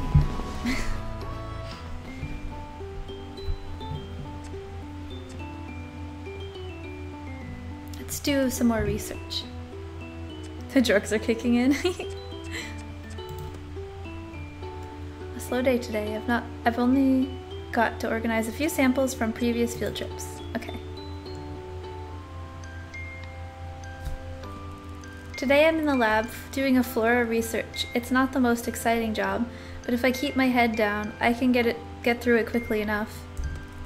It really just consists of unpacking the new samples of plants and flowers that the professor and I have collected on our foraging expeditions and logging them into the database of organic substances on the computer. Most of them are commonplace plants that grow abundantly in the forest, but occasionally we come across something more rare, exotic even. One of the samples I'm looking at today is Calendula incana maritima, which is very interesting indeed. I can't help speculating that it's been cultivated in the marigold's little greenhouse and then transplanted to open ground. I'm distracted momentarily by the sound of clinking glass, and then I turn to see the beautifully manicured paw of a sphinx cat tapping on a beaker, nudging it perilously close to the edge of the counter. Boots, stop that! You're not supposed to be in here! She laughs as if I've told a joke. That's a frightfully pretty flower, Calendula incana maritima, if I'm not mistaken. You'll never cease to amaze me, Boots. How on earth did you know that? Why, I make it my business to know all about rare and valuable works of art. Art? Why not? It has been created like a sculpture or a painting. The marigolds are true artists in the garden. I wondered if they had something to do with this. It's so unusual, even if it's natural swampy habitat, but to have it growing here in the forest is very out of the ordinary. Yes, its properties are extraordinary too, human. Well, I'm quite new to botanical science, so I probably don't know half of it. Why don't you fill me in? Although I'm always happy to facilitate your learning, human, I simply can't stay here a moment longer. The air is too stale, don't you find? I ignore her sideways glance and upturned nose.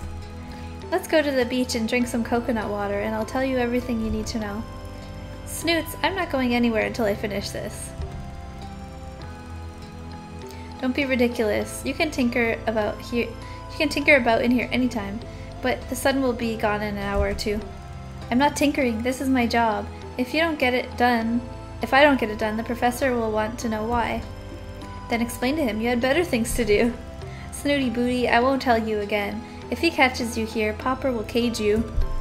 Be careful with that flower, human. It doesn't do to inhale that fragrance too deeply. What?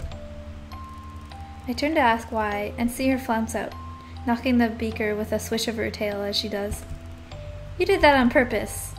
But she's gone, leaving me to clear up the broken glass. Should've went with her.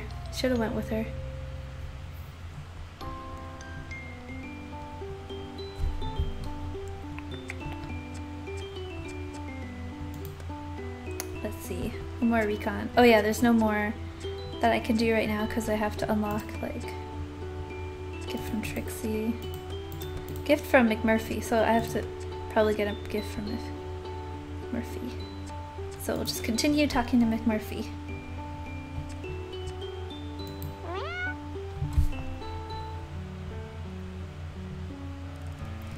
As the sun is going down, I decide to retreat to my tent for the night. When I undo the flap, I see McMurphy curled asleep on my pillow. Aw. McMurphy, you're gonna get fur all over everything. Oh, hi there, Kara. You're back late, you rapscallion. Why are you in my bed? Come now, we both knew I'd get in your bed eventually, didn't we? Oh my god. My hand reaches for the spray bottle, but McMurphy throws up his paws defensively. I'm an unarmed cat, Kara, and I actually came to give you something for good behavior. Don't make me send it back now. Give me something, what? Sure, now you're listening. I found something that might interest you. If it's more of that grog, McMurphy, I can assure you I'm not interested in the slightest. I sit on the end of my bunk and push him off my pillow, but allow him to stay on the bed, as he moves reluctantly aside. I can see a black corner poking up from under my blanket. What's that? Why don't you take a look? I eye him skeptically, nervous of what he's roping me into now. Tell me what it is first. Will you just pick it up, Kara? It won't bite. I carefully reach for it and realize it's a small leather book, beautifully aged, and yet seems to be in good condition. I open it as gently as I can for fear that it might turn to ash in my hands. On the first page, smudged and faded, but not destroyed by time or water, are the words, Captain's Log. I can't stop myself from gasping out loud. Oh, Murph, how did you find this? There's a lot you can find at the bottom of a bottle, or 12. Are you impressed? Impressed? Speechless. I could kiss your furry head. Well, don't let me stand in the way of you and your passion. I hardly notice as he's speaking. As I've been trying to decipher the entries, I'm instantly engrossed. 1789. The men are getting restless. I begin to fear for the continued safe running of this vessel, my vessel, of which they are in mind to take ownership if my captain's instincts serve me right. Are you listening? Oh, sorry, what? I said maybe I should leave you to it then? Yes, no, wait, McMurphy. Tell me where you really got this from. Was it the treasure chest? Treasure chest? No, Kara, would you believe it? That thing was full of nothing but sand and salt water. That's a bit of treasure, on the other hand. I found at the bottom of one of my crates of grog, hidden in between the bottles. But this belongs to a captain. Why would it be with the crew's provisions? I'll let you figure that out, Brainiac. Think of it as a puzzle to keep you amused on all of your cold, lonely nights. McMurphy smirks and saunters out of my tent. Okay, cool. Yes, new unlocks! Recon 15. Yay! I'm late, what's going on? Hi Daniel. We're playing a game where it seems like you date cats or like romance them, but also you're on an island where like the cats... It's hard to explain. Okay, so my character got scratched by a cat in the forest, and it was like some sort of contagious thing, and now my character is going to turn into a cat if she doesn't find the antidote.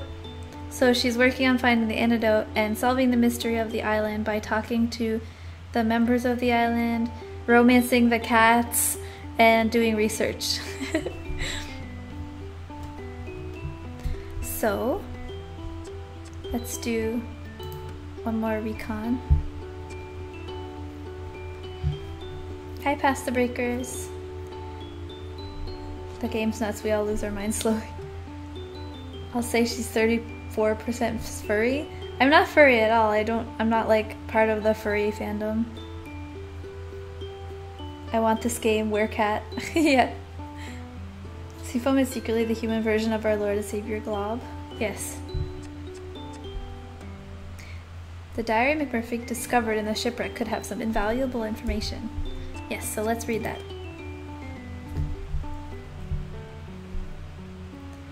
The book McMurphy gave me is sitting on my lap. I wonder what a pirate's diary is doing on this island. Maybe there'll be some clues within? The log reads, I felt an almighty crash and then silence and stillness everywhere. It took a few seconds to gather my thoughts and understand what had happened here. If it would ever really be possible to understand this god-forsaken place and how we got so far off course to reach here. But in that moment, immediately after we hit the rocks, I knew two things. I was alive, and we were on land. I felt grateful. It felt like a chance at survival, and I was determined to grasp it. I felt my legs, intact thank God, and began crawling over the slate and shingle that seemed to stretch upwards to eternity. What type of place was this? Darkness was falling fast, but I needed to make sure that we would be safe in this unexplored terrain. Who knew what would happen during the long night? What creatures it may bring? Even what strange meteorological anomalies? Looking at the sky, I felt anything was possible, and we ought to be prepared. We had to work fast. I assembled the men, raggle-taggle though we were, in some kind of orderly unit, in the hope that the familiarity of the discipline would raise morale. We were all tired, cold, and hungry. Some of us needed medical attention. This was not going to be easy, but it's what I was trained for, and I'd rather die than let my men down.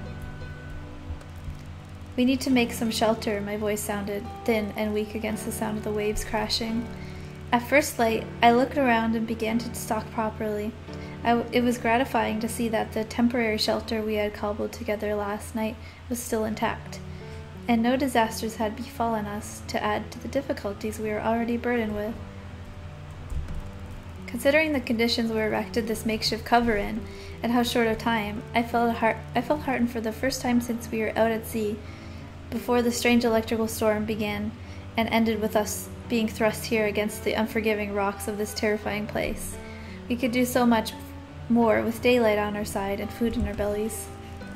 So they were shipwrecked on this island? The thought of being here first, being the first inhabitants here is terrifying. How on earth did they survive? Maybe they didn't. I want to believe they were rescued, but that seems unlikely. I will read more this evening. As I put the book away, a small piece of paper falls into my lap. It must have been hidden amongst the pages of the log. It's a note, maybe a letter? Sally, I know you worry for me, but do not. The men do not treat me bad. They give me food and do not beat me so much anymore. Oh, the captain is not so fearsome as what they say, and is giving me lessons on my writing. I'm improving. I'm practiced all night because I can't sleep. I work hard, sometimes till my hands crack and bleed, and I still use them every morning to pray for you, that you are safe and well, and that we will be together once again. I miss you so much. The seas have not been smooth. Sometimes I worry that we'll capsize completely and be lost out here forever. But I would swim the widest ocean back to you, my sweet sister. I love you. I hope you are practicing your writing too. I'd like to read your clever poems again. Your loving brother, Jim. Jim and Sally. What a sweet letter. I wonder what became of Jim.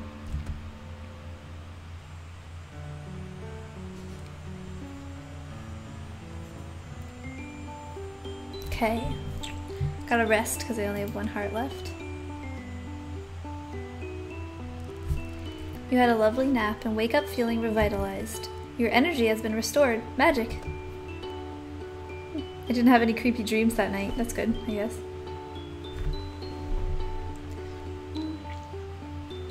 Full of energy. Okay, one more day and one more research to go for the next chapter. I'll be right back. I gotta pee and then I'll return.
Hello, I'm back.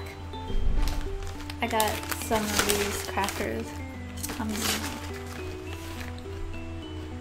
They're like goldfish crackers, but bear paws.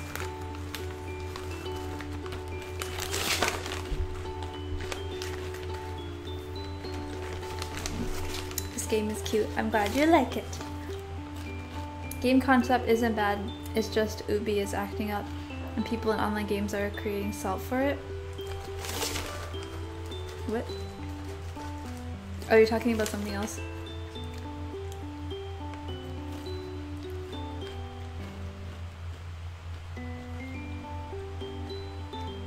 This track is the hardest banger of the summer.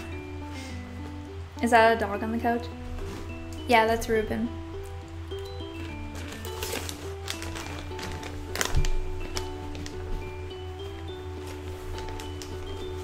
I came for the title, stayed for the empty chair. I'm sorry.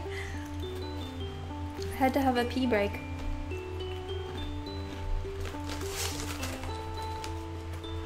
Now a cracker break.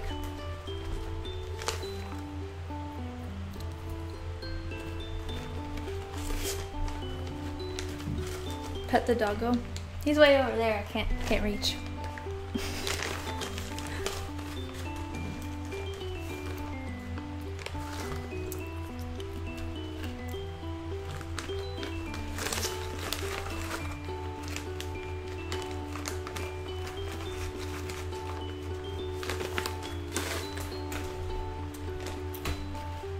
What happened to the seafoam octo kitty? Do you mean the tentacle kitty? That's in my kitchen. I have them all, like all the smaller ones on my windowsill.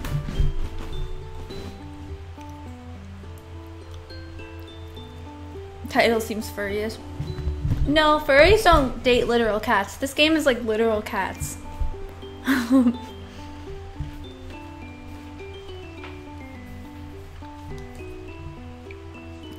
But and yeah, and the main character is a human, but it's probably gonna turn into a literal cat if she doesn't find the antidote because she got like cat poisoned or something. How old are you? I'm 23. I know I'm not a furry. Why does everyone keep asking that? Like, I'm gonna have to put that in the description because like literally everyone keeps asking that because I'm playing this game.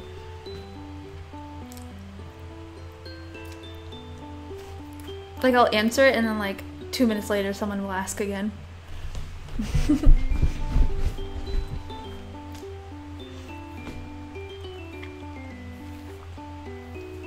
Just joined the stream, my bad. I know. Okay, I'll put it in the description.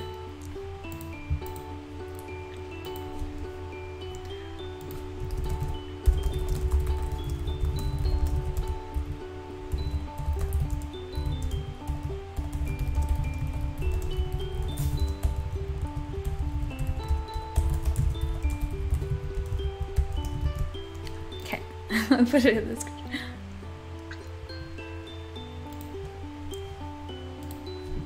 Time for a sip.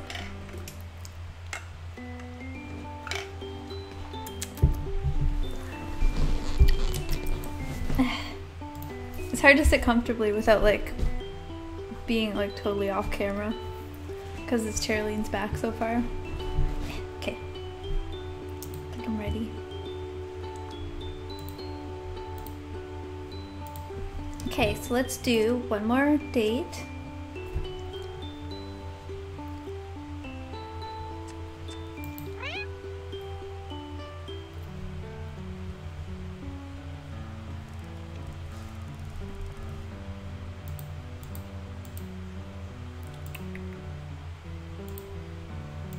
Look at that star, and now take yourself 1,000 miles beyond it and tell me what you see. I laugh as McMurphy passes me the bottle. I take a swig before replying. I like how we've made a habit of like getting drunk with a cat in the forest. I laugh as McMurphy passes me the bottle. I take a swig before replying. McMurphy, what are you talking about? Just do it, Kara. That big shiny one way up there. Go 1,000 miles beyond and tell me where you get to. I smile. I'm partying on Venus. Oh yeah? There are so many goddesses there, McMurphy. They're all naked. You should see this. The laughing stops. Or maybe it was only in my head to begin with. I look down at the fluffy cat, who seems far from his usual self. Where is all the alcohol coming from? They found it on a wrecked ship. There's like 2 old ships that were wrecked on the coast, and they found it, like, that's where he gets his booze supply, apparently. The laughing oh, I already read that. Okay. You okay, kitty cat? I think there's a big pub up in that sky. McMurphy grins and closes his eyes. And there I am, my big human toes warming by the fireplace, and my long hair is the same dark golden color as the ale that I had in my man hand.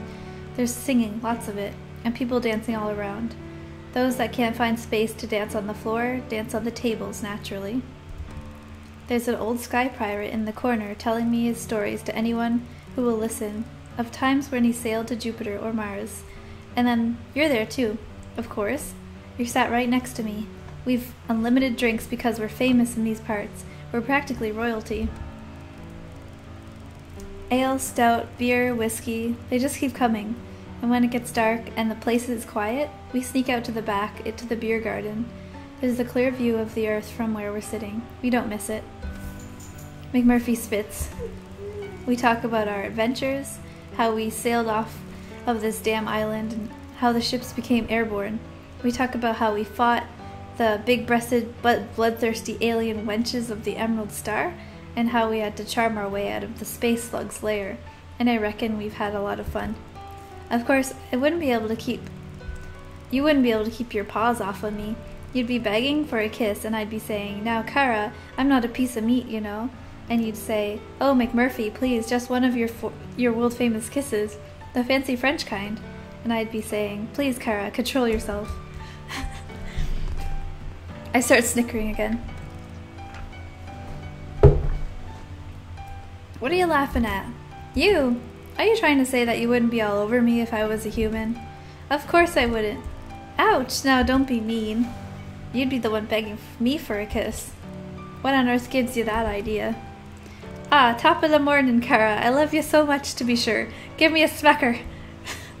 Begorra. That is so offensive. I stop laughing. I went a little too far there. I'm sorry.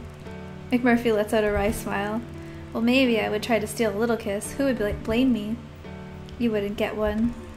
McMurphy's smile disappears. You know something, Kara? Huh? I think I should just come out and say it. Say what? You're all right. There's a pause. Not an uncomfortable pause, just a slightly confusing one. You're all right, too. McMurphy is gazing at the stars. I don't know what I'm doing. It's a strange feeling. I'm used to feeling a step ahead of everyone. 2 steps ahead of you. Hey, don't be rude, Murph. I laugh. Murphy grins.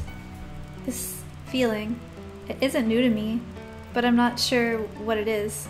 All I know is that you get me in a way no one has before, and I get you too, even if you don't care to admit it. I guess it's time to let the cat out of the bag. Without thinking, I look around.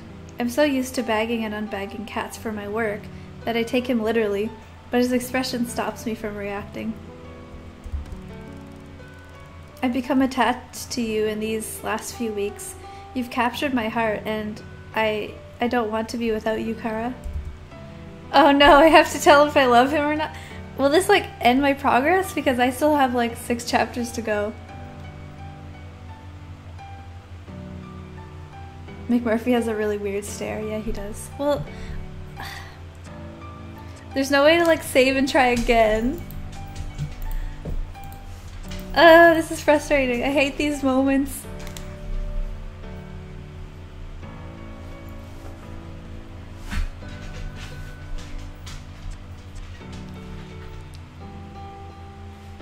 Doki Doki Catarager Club. Be honest with him. He's a drunkard. Dump him. He's a nice lad. You have my heart. Do it. Do it. Murphy is best. Give him your heart. I'm gonna be so mad if this like ends the game progress though. But I'm assuming that after each chapter you'll have a cat confess to you. So like, I don't know if it's one of those games where you have to do like multiple routes before you find out the full story. I feel like that's, because that's how it was with Hot to Full Boyfriend. You had to do every route. Let's just do it. Wow, I wasn't expecting that, McMurphy. I haven't had so much fun, felt so free, or been so happy as the time I spent with you. I don't think I'd care to be without you either. You have my heart. To my surprise, McMurphy looks visibly relieved.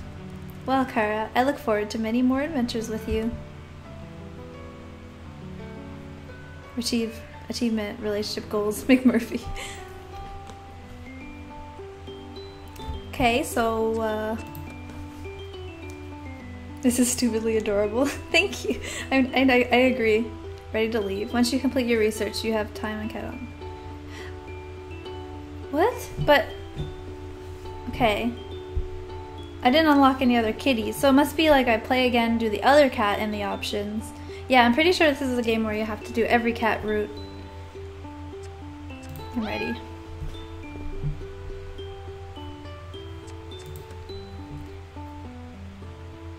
The cat gets more action than me. I mean, he would probably just get head pats. I really like this game though, it's so cute. It's just like, ugh.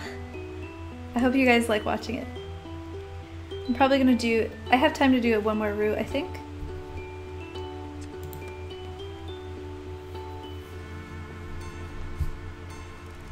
Professor Popper told me to be ready and dressed for hiking, and we're doing field work this morning. I'm not sure that I have anything I would pass for hiking gear, to be honest.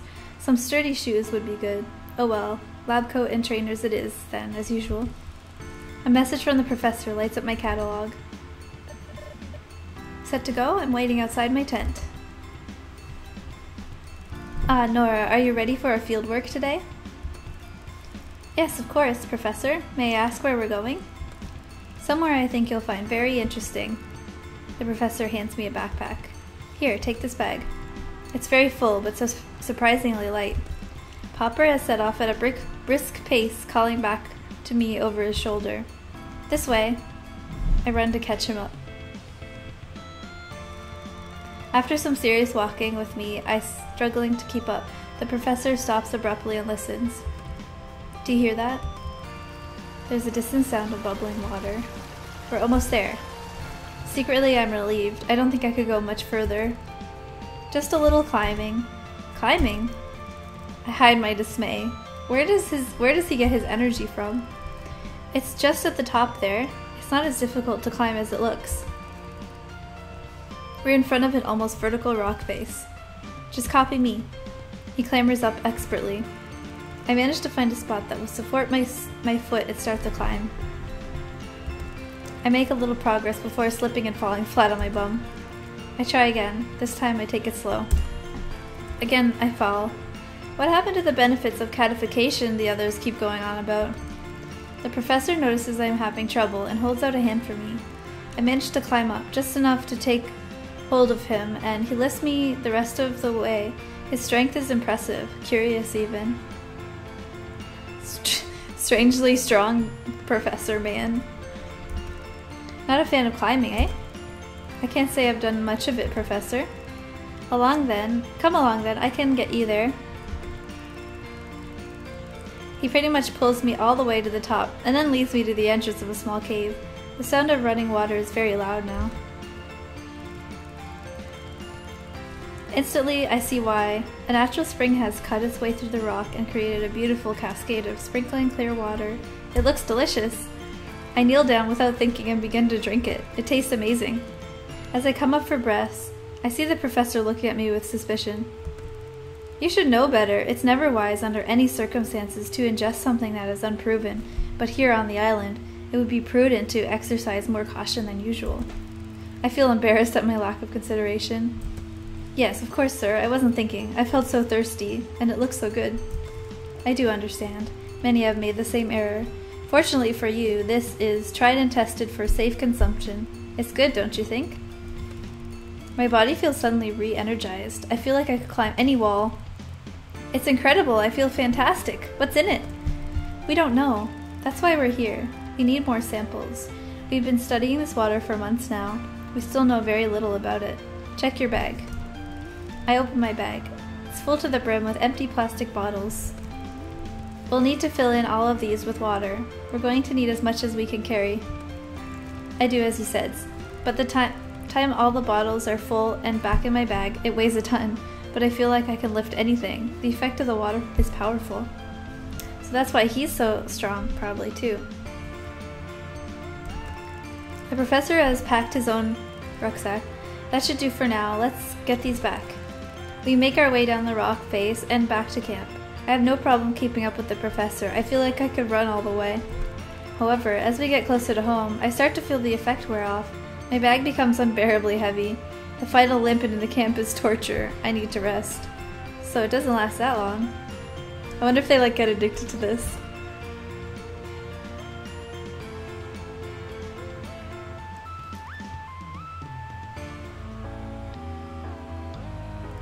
I've come to the forest to gather my thoughts.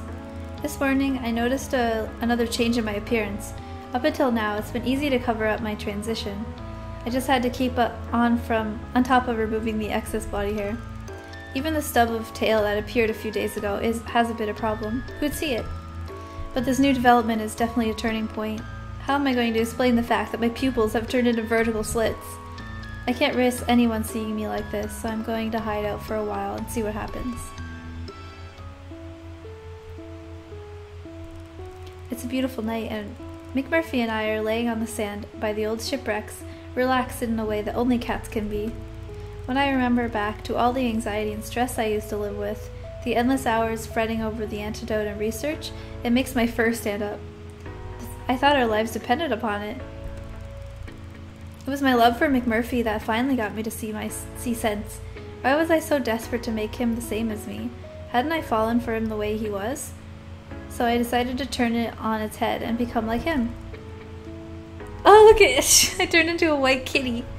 I lose track after 30. We're laying out under the stars. I can't help smiling to myself when I remember how cold I used to think it was at night.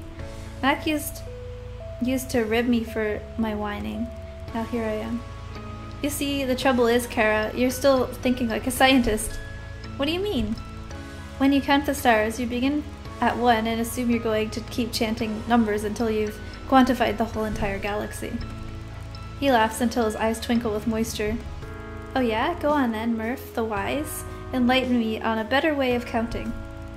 So if you ask me how many stars there are, I take an overall squint at the sky, judge how cloudy and clear that it is, decide if there's enough light to hunt, not too much if it's the right amount for that, by the way, or too little light for a snooze, best when it's bright, or just enough to steal a kiss from your sweetheart. And judging by the sky tonight, he nuzzles into my fur, and I'm the happiest cat in the universe. Aww. Chapter 1 complete. In a relationship with McMurphy. Ending achieved, love drunk. Okay.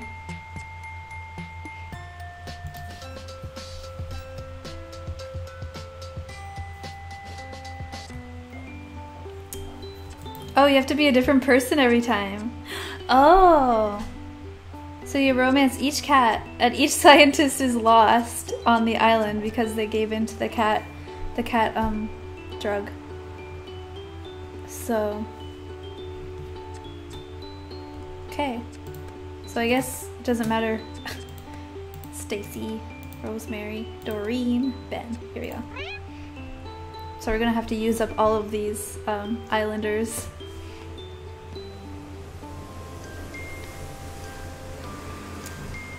Okay, skip all this stuff because we already read it.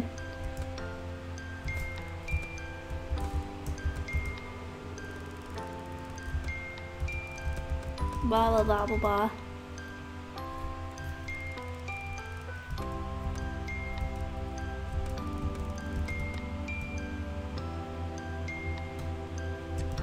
Okay, so there's my card.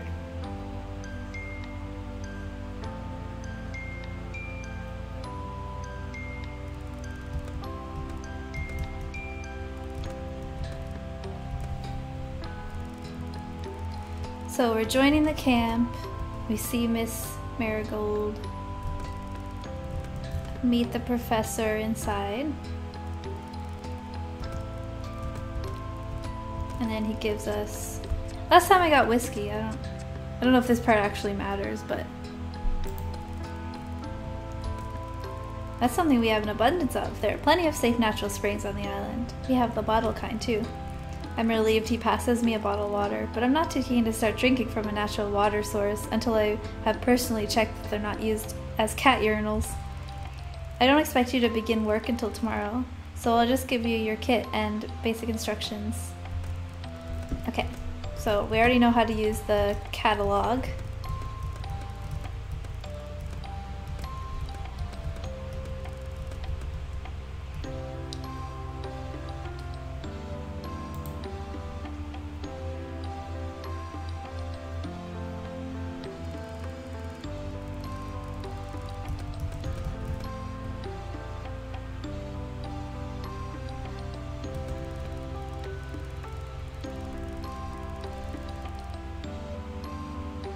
Okay, so, it skips over meeting the cats because we already met them all. In spite of my increasing tiredness, I continue to read. The journal gets weirder and weirder, to the point where I'm not sure whether I'm still reading or if I've dozed off, and I'm now dreaming of cats, talking cats, and kidnappings. Okay, so I'm reading, Nora's journal. Eventually, I lose the battle and drift into a deep sleep.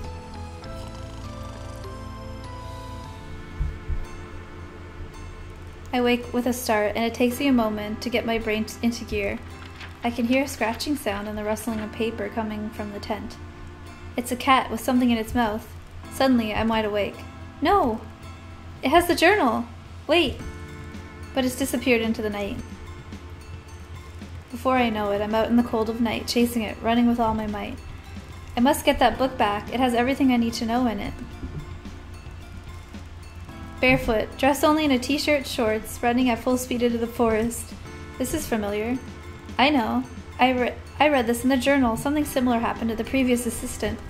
Yet here I am, falling into the same trap. I must be crazy.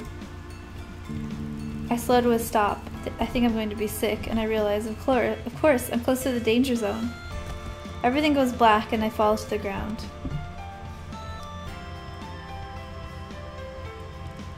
I open my eyes. A calico cat, one that I scanned yesterday, is standing in front of me. She drops the journal from her mouth. I pass out. The cats are trying to make more cats. It seems like it. It seems like they're just trying to like turn everyone into cats. But I think it's to further their research on it. I think.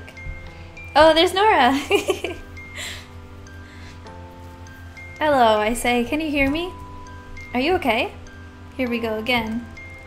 Move back a bit, let them breathe. Has it been bitten? The Sphinx cat's standing over me, staring as I open my eyes. Yes, definitely bitten. I look at his hand. I bring my hand up to my face. Through my blurry vision, I can make out several deep scratches and puncture marks. The cat watches me intently. Is this real? I read something in the journal about kidnapping. Catnapping, nyahaha! We're sorry, it was the only way. You stole the journal! Oh, but I gave it back to you. But, why did you take it? To lure you out here, sucker. There's no need for rudeness, Kibbles. My head has begun to clear, and I realize that if I can talk to these cats, not only is it all true, but it's already too late. I have the sickness. We have to talk, human. No, we don't. I know what's going on here. I read all about it from your last victim. Now, Kara, that's not very nice. We prefer to think of you as our champion and friend. McMurphy, you silver-tongued Irish charmer. My reputation goes before me. Oh, I know who you all are from the journal, so let's cut to the chase here. We just did that, dummy. You know what I mean. What happens now? Keep reading the notes. That will tell you all we know so far. Hang on, who are you? You're not mentioned in the journal. You'll figure it out. It's not my problem anymore. The new cat slinks off towards the forest area. Oh, don't worry about them. They're preoccupied elsewhere. Help the kitties. This is so crazy that Nora is here. So, just building up that cat population. The human avatar was hot as fuck, but she's not a cute cat. I think the cat version looks cuter than the human version. I don't like the human designs. They're very boring looking. I guess that's for good reason, since they're like disposable people. I just suppose my fate is already sealed. I may as well help you. Spoken like a true champion. Well, let's hope this one's better than the last one. I thought the last one was pretty good, actually. Unfortunately, they didn't get very far with discovering an antidote or what happened to her friends. My catalog starts beeping. Oh, my alarm. I have to get to work. Go! And thanks from all of us. I like Trixie. I want to date her, but we can't get there yet. We have to do, I think we have to do the Sphinx next. I make it back to the lab fairly quickly, considering how little sleep I've had. I wonder if that's one of the effects of the feline transition? I imagine my agility levels will change. I'm strangely excited about getting... There's a spider on my microphone. Hold on.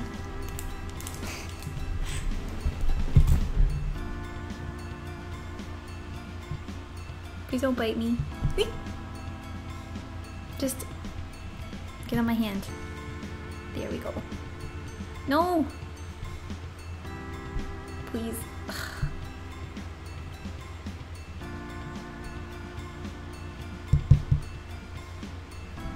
Doesn't want to get on my hand. There we go. Oop! I jumped off again.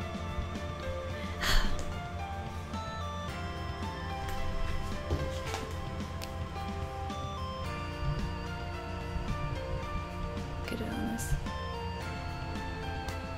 Come on! Ugh. Keeps jumping. There we go. Got him.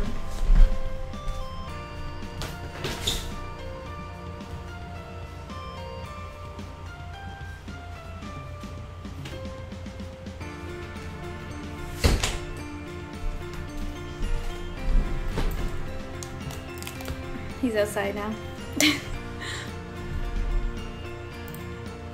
Okay, where were we? To get a flamethrower. It was really, really tiny. Suck the spider up with your nose. Oh god, that would be so gross. Okay, I'm strangely excited to work on the antidote. It's the sort of challenge I love. I'm just about to enter the lab to begin my legitimate work when the catalog beeps and a message without any contact information. Some things are best kept to... What did it say? Best kept to yourself? Ominous! I don't have time to work this puzzle out right now, though I'm already going to be late for work if I don't get a move on. I wonder if Nora kept her catalog. Like, I wonder if all the people who turn in the cats kept their catalog, and that's why they're like how they message the next person.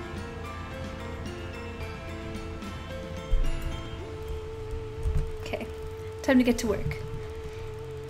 The professor is already working when I arrive, but miraculously it's not late, so there's no fuss. I get through the day as efficiently as possible and head back to my tent as soon as my work is done. Some things are best kept to oneself. Okay, yeah. I want to get to grips with finding out all I can as soon as possible.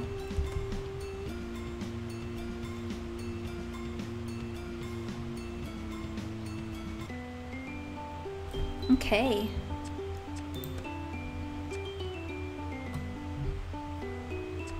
Snooty Booty or Fluffy Butt. Last time we had... I think we have a chance to do all of them, so let's do Snooty Booty next.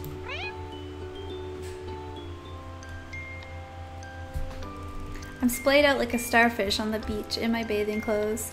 It's a swelteringly hot day, and I find it hard to concentrate on my work, so here I am. I let the cool sea wash over my feet and legs as I lay on the sand. I hear a long, loud sigh coming from somewhere nearby, and I sit up to see where it came from.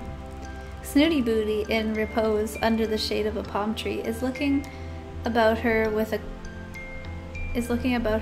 concerned expression, one that I've never really seen in a cat. I go over to her and see if I can help with something. Are you okay, Snooty Booty? She lets out another long, wistful sigh. To be quite frank with you, human, no, I am not okay. I cannot expose this delicate skin of mine to the sun, but there's something I need to retrieve from further down the beach. It is quite the predicament. Oh, right, you want me to fetch it for you? Oh, would you really be so kind, human? I would be very grateful.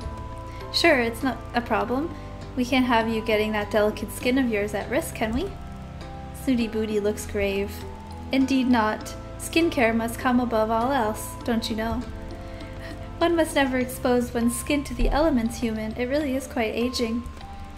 One must also never get stressed if one wishes to retain one's youthful aura, which is rather difficult in this frightful island. She says one a lot. I wonder if she's the one, because it says, things are best kept to oneself. I wonder if she's the one that sent the message.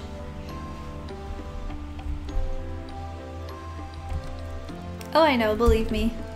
How would you know? Are you stressed? Oh no, that would upset me terribly. Really, that's sweet of you. Of course, you really are a precious thing. I do so hope you're finding your time here pleasant. Don't worry about me, Snooty Booty, I'm fine. Now, what was it that you'd like me to get for you? Well, before I tell you, I must ask you that you don't inform the others of the whereabouts of this particular item.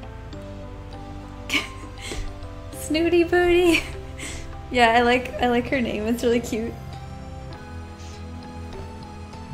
I love how they give you one option that's the same gender and one option that's a different gender. Oh, did they consistently do that? I don't know if that was like intentional or not, but I don't really care what gender the cat is because it doesn't matter. I can't wait for when the humans get heterochromia. Oh my god, yes.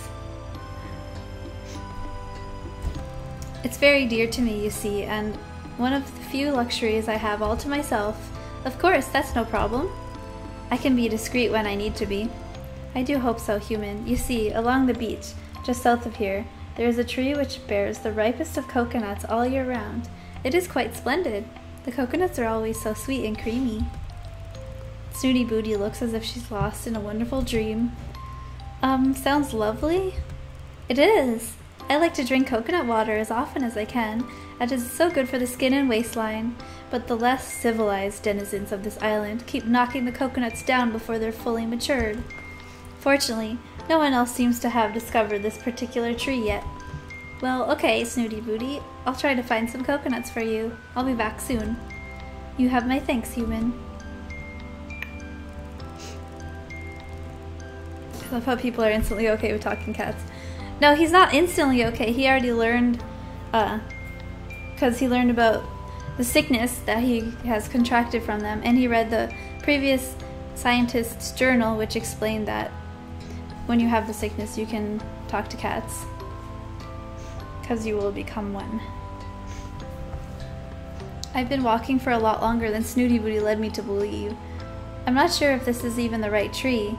They all look about the same to me, although this one does seem to have more coconuts than the others. I decide to take a chance and bundle up as many as I can carry in my arms and haul them back to her ladyship. By the time I get back to Snooty Booty, I'm faint from exertion, not to mention walking so far in the sun. I fall to my knees, panting in front of her. Here you go, Boots.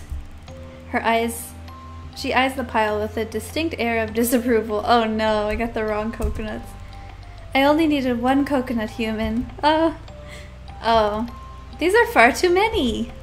Well, I do apologize, madame. Tell me you didn't plunder the tree. No, there were plenty on the ground already, so... Oh well, that's a small mercy. At least you didn't hack them down. Hack them down? With what? Well, your hands are rather large and leathery. Snooty Booty, I do not use my hands for deforestation. Well, I'm sure you did your very best, although I really don't know what I'm going to do with so many coconuts. You're welcome, I'm sure. I look down at the pile of coconuts. It strikes me properly for the first time how strange it is that there are no creatures on the island to plunder them. What do you think it is, Snoots, that keeps wildlife away from this island? Do you mean the magnetic barrier? Magnetic barrier? Oh, do keep up, human. I thought you were meant to be a scientist. I realize she must be referring to the force field that surrounds the island. Now, be dear and crack open one for me. With my enormous hands? Well, you could try, I suppose. I push down the irritation that is slowly rising in me and smile politely. On second thoughts, I'll be right back with a screwdriver. A what? Snooty looked horrified. It's a sharp metal tool that bores into things. What on earth do you need one of those for? So I can make a hole to get the water out of the coconut. How else would you propose that I do it? Well, look around you, dear. Look at nature's bounties. What about that? Snooty gestures with a limp paw at a shard of rock nearby. Snoots, how do you usually get the water out of a coconut when there isn't a human around? Well, the exuberant Kibbles simply loves to break things. Had you not noticed? It's one of the few reasons I tolerate him, don't you know? Far better than one of your squirrel dribbers, don't you think? I reach over and pick up the rock. It does look like it could actually do the job.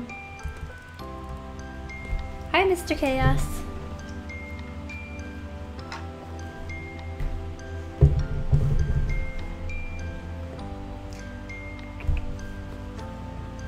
Why do you remind me of Sebastian Michaelis from Black Butler? I've never seen that, so I don't know. Still waiting for some whispers. This isn't an ASMR stream if you haven't noticed. I'm playing a game today. You're wrong, this satanic stream is all about drugs, death, and bestiality. Holding the coconut in a palm leaf, I gently tap the shell a few times with a stone before finally whacking it. It cracks open surprisingly easy, and the water drains into the leaf. There now! See how nature provides, human? Yep, again, you're welcome. Quite. Snooty Booty stretches her neck and then her upper body towards the leaf.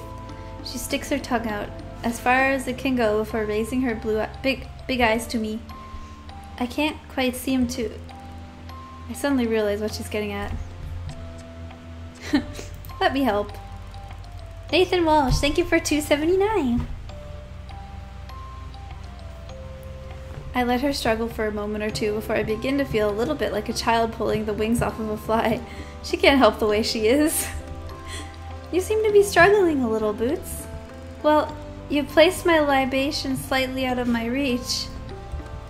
Oh, I'm sorry. Would you like me to help? Bring it a little closer, perhaps? Well, of course I would, human. Are you being deliberately obtuse? I would very much like to help you, Snoots, but you make it rather difficult. How? I don't understand. I've been perfectly clear in my instruction. You see, I am under a spell. It is a very powerful one, which prevents me from following any instructions unless accompanied by some magic words. Oh, would you care to enlighten me? Well, it would go something like this. Please, human, would you mind passing me my libation? Thank you very much. There's a pause during which I'm really not sure what Snooty Booty is thinking. Suddenly, the Sphinx erupts into peals of laughter. I seem to have forgotten my manners. Please do be so kind, human. I would be most obliged. Oh, go on then. I nudge the leaf closer to her as she delicately laps at it. This cat is hot. I know, right? Look how beautiful she is. I am truly indebted. Many thanks. That looks delicious. Snooty agrees without taking a break. You know, searching for those coconuts was thirsty work. I'm sure it was. She's still lapping at the water. My throat's a bit scratchy, especially in this heat. Snooty Booty finally comes up for air. Quite! That's the beauty of the coconut, you see. So hydrating, and most palatable too. You really ought to try it sometime. I look down at the now dry palm leaf. Yes, that's a good idea, Boots. The very best thing after drinking coconut water is to curl up and have a nap, you know. Beauty sleep is most important.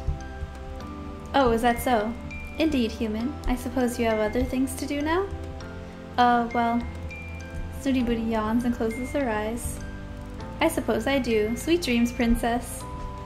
Kristen! Thank you for $4.99. I love your channel so much and you're such a positive light. It really brightens my mood. Good luck with all of your endeavors. Aw, thank you. I'm glad you like my channel. Thank you so much for coming to the stream. Not with a fur, she's not. Winter is probably rough. I feel like this island is tropical. There's probably not a winter.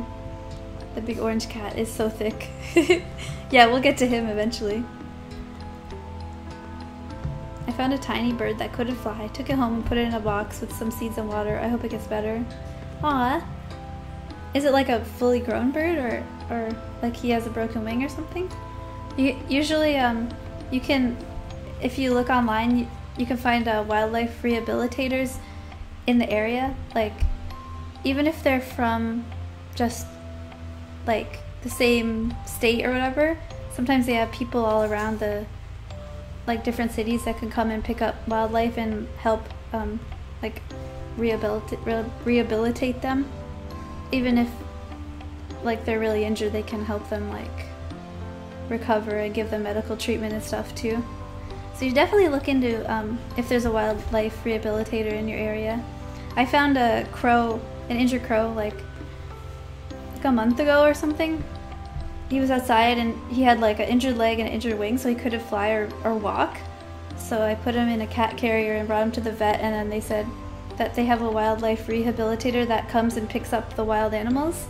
And they said that that day they also had like a squirrel, a mouse, and a pigeon dropped off. So all of those animals got sent to the rehabilitator and they help fix them up and then let them back into the wild where they came from. Shin Godzilla, $5. I'm a radioactive lizard. Do I still count as a cat? By the way, great ASMR and roleplays. Thank you. I wouldn't say you're a cat, but you could be whatever you want to be if you believe hard enough. I helped a hawk once. It hurt its wings, so I nursed it until animal control came to get it. Oh, that's cool.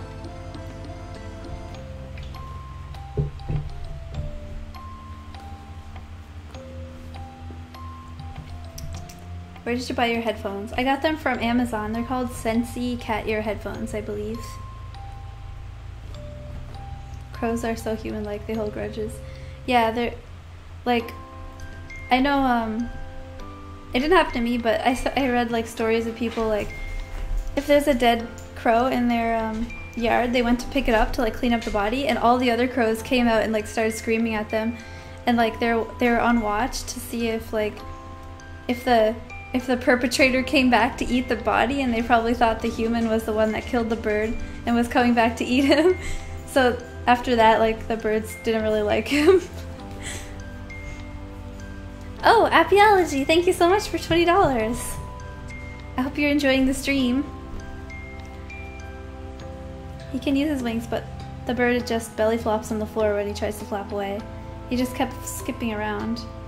I'm not from the US, so I don't know who to contact. You don't have to be. I'm from Canada. I'm pretty sure every country has like wildlife rehabilitators. You can just Google it and there'll probably be like some in your area if you just Google like the name of your province or whatever you live in, and then wild animal control, a vet. Sometimes vets have good resources. Like if you just call a regular animal vet, they might be able to tell you who to call, or they might even take them in there themselves.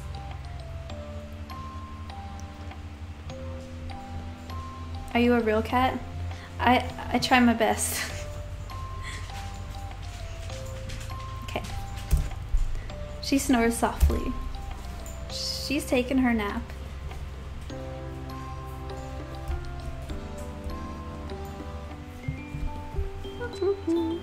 Okay, so let's do a little bit of research.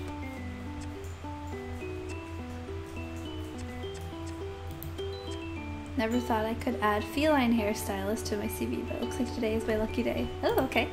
So today we're grooming cats.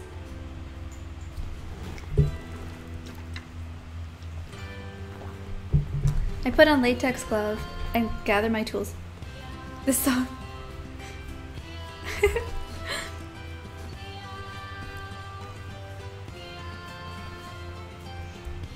Brush, scissors, swabs, kitty wipes. I can't help but think I've forgotten something. Ah, of course, treats. I leave the tent and head for the lab, stopping to stroke a few of the island's residents on the way.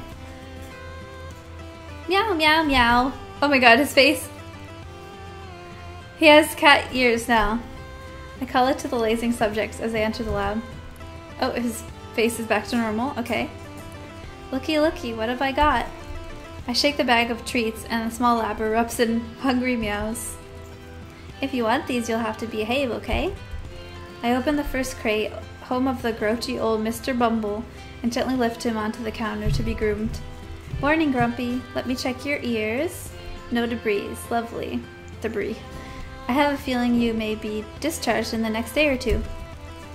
He was brought in for a mild infection, slight temperature, weepy eyes, but he seems to have recovered remarkably well. In fact, I'm going to recommend to the Professor Popper that we release him by the end of the week. Oh, good. So they aren't like captive here, they just take in sick cats. I give Mr. Bumble a cheeky cuddle before I begin to brush his matted fur. Wow, where does it all come from? There's enough fur here to make another cat. Mr. Bumble is beginning to get agitated. It lets out a displeased grumble. I know, it's very annoying. Just got to trim you up a little bit, and then you can get back to sleep. He resignedly lets me cut some of the hair around his bum and the back of his hind legs. Aren't you a good boy? Here we go! Nom nom. I pour some little fish-shaped treats onto the counter, and the ragamuffin practically inhales them. Now let's get back to your cozy crate. I tuck him away and open the next one. Your turn, Socks. Just a cut and color, yeah? I snort at my own joke and begin brushing the little white cat. He's a lot more lively and than old Bumble and keeps trying to bite the brush. Hey, don't make me get the harness, Socks. That's no fun for either of us. The cat seems to understand and settles down, only giving the brush an occasional nip when thinks I won't notice. Oh, hello, what's this? I notice a little red patch on his neck, just under his chin. Aw, no! We don't have botflies, do we? Poor Socksy. I take a magnifying glass out of my inner pocket and examine the inflamed area closer. Ouch. Socks begins to struggle away from me. He must be in a lot of discomfort. It's okay, Socks, I'm just looking. I stroke the little cat and try to calm him down. I hate using sedatives on subjects unless absolutely necessary. After a while, I'm able to get a better look at the wound. There doesn't seem to be anything living under there. I'm relieved I don't have to deal with any botflies. It looks strange. It's like a rash or a sore, but I'm not sure how or where he could have picked it up. I'm wary of how to proceed. Should I just clean it with some saline solution and let the air get to it, or should I put on some of the Professor's soothing cream 116 on it and wrap it with gauze? I don't know how to feel about the Professor yet, so like...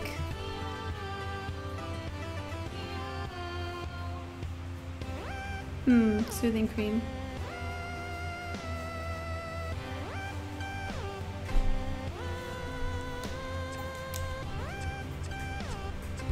I think I'll do the cream, see what happens.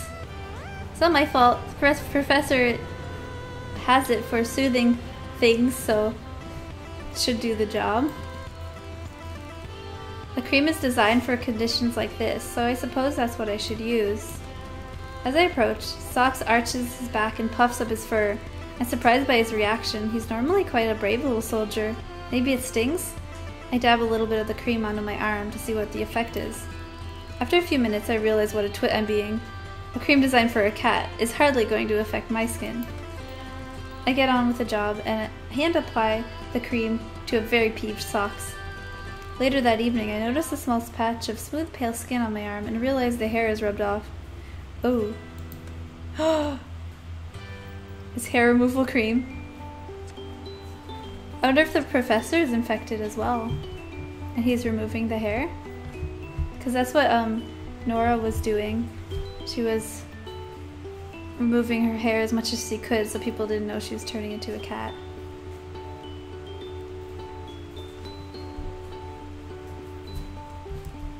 So new research that is unlocked.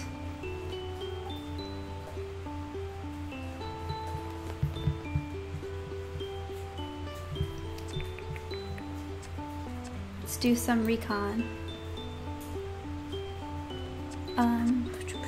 Two. Trixie has been telling me about a strange phenomenon near the rock pool. Okay. Does it treat it though? I don't know. Maybe it doesn't, but...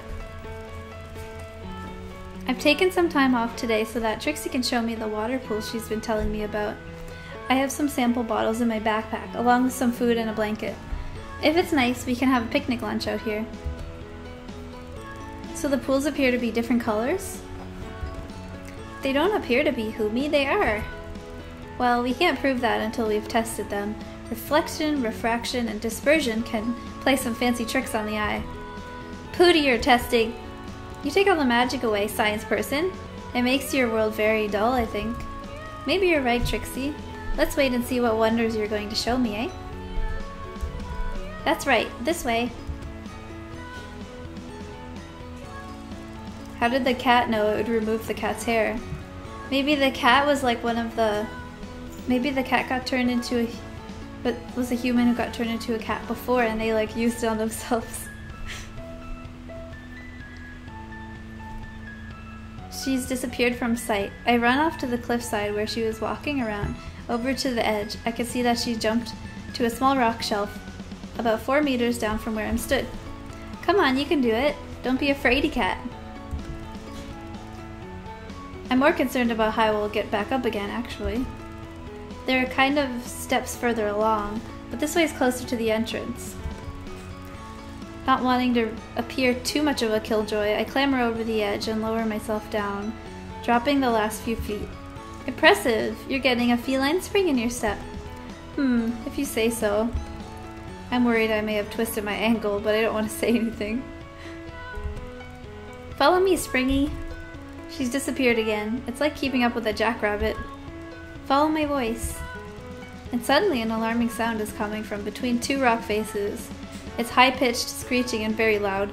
I squeeze through the crevice, and I'm in what looks like a cave without a ceiling.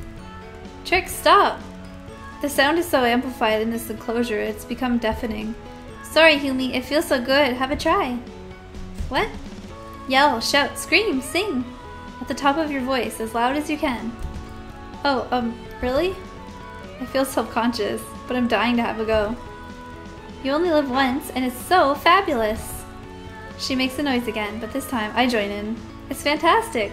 The acoustics are something else. It's like amphitheater. Eventually we run out of steam and I flop to the ground, exhausted but exhilarated too. After we have caught our breath, I'm ready to push onwards. We better get on with it if we want to get back too late. We're here! Ooh! Rainbow water. I'm surprised. I was expecting something more impressive, I suppose. This is the place? I look around and for the first time I notice several small pools of water, not much larger than puddles, around the edges of the enclosure. Oh, I see. I bend down next to the nearest pool and see straight away that it's the deepest red. It looks like blood. Look at mine, like liquid sky. I cross the opposite side where Trixie is sitting, and sure enough, there is the clearest, richest blue water. And melted emeralds? I follow her to another pool, as green as spring foliage. Then another of the deepest purple, one of orange, yellow, and pink. Well, certainly isn't as amazing as you said, Trix. How strange that they're all so different. What is causing it? It has to be a trick of the light. Put your hand in. Well, I'm not sure if that's a good idea. There could be any number of bacteria making this happen. Best not to touch until we're sure it's safe. I've done it lots. It's fine. I glance over, and sure enough, she has her furry little paws in the golden-colored water. Somewhat reassured, I scoop some of the blue water up and sniff it. It smells wonderful, as though it's been perfumed. What is that smell? It's weirdly familiar. I take out my bottles and begin collecting the waters. My theory about the light is blown when I line the little bottles up together and they retain their original hue. Huh. Something is dyeing this water. I can't wait to get back to the lab to run some tests. We can go back the easy way if you like. Follow me. We head back along the rock shelf to go past the spot we jumped down on the way here. Further along there is an ascent, just like Trixie said, but I would hardly call it steps. Someone has clearly tried to make a trail here, but it's a bit rough already. Further along still, I can make out a large empty metal drum. It's rusted, obviously discarded some time ago. I get a closer look and see that there is a tap near the base, and it remains off the label. I can barely make out the words. I take a picture of it with my catalog to decipher later. The perfume I smelled in the cave seems to be stronger here. I am very intrigued. Trixie couldn't be less interested in all of this. She's happily skipping ahead, looking for a good picnic spot for us. I will have to be patient with my investigations.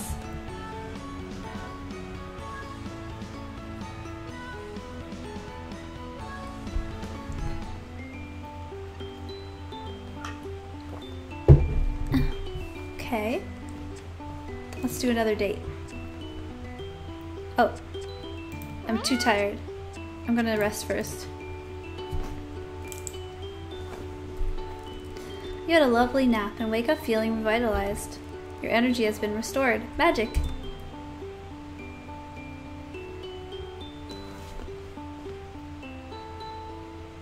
Okay, there we go.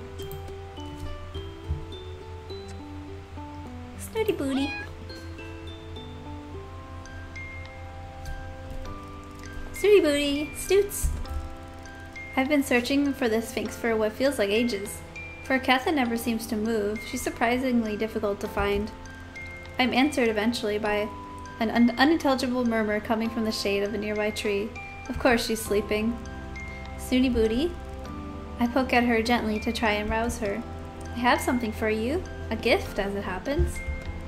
Oh, human, it's you. Whatever you're doing up and about at this time. It's midday, Boots. Snooty stares at me uncomprehendingly. I have an hour for lunch, and I came to spend it with you. But if it's not a convenient time, I could always find something else to do. Wait, you mentioned a gift? Well, yes, I suppose. I had the idea when we were drinking. Well, when you were drinking from the coconut. I fetched for you the other day. I took some of the remaining coconuts over to the lab and cooked up some coconut oil. Snooty Booty opens her mouth wide. I sit awkwardly staring at her, unsure what exactly she's doing. Well, I'm ready to break my fast, human. It's hard sometimes to know whether or not to laugh or spit when it's with this spoiled feline. No, Boots, this isn't for eating. You mentioned how good drinking coconut water is for you. I thought you would like some coconut oil to rub into your skin. Keep you moisturized and youthful? Aren't you terribly clever? I can't help but blush. Snooty Booty rarely compliments anyone, so I feel honored. You may begin. Snooty lolls onto her back, exposing her plump pink tummy to me. Ooh! Oh, you want me to rub it in for you? Snooty Booty simply smiles in response. Well, a please wouldn't go amiss. Yes, well, I don't want to make a fuss, but I would prefer it if you asked first. I sigh. There's not much point in arguing with Princess Snooty Booty. I don't think she actually means to be rude. Sometimes she just doesn't seem to understand how to talk to people as equals. I don't have the energy to deal with it today, but I make a note that at some point she and I are going to have a little chat about etiquette. Please may I rub this coconut oil into your skin? Yes, you may. I pour some of the pungent liquid into the palm of my hand and rub it together with the other. I have no idea what I'm doing, as I've never massaged anyone before, but I work along the lines of putting sunscreen on a friend.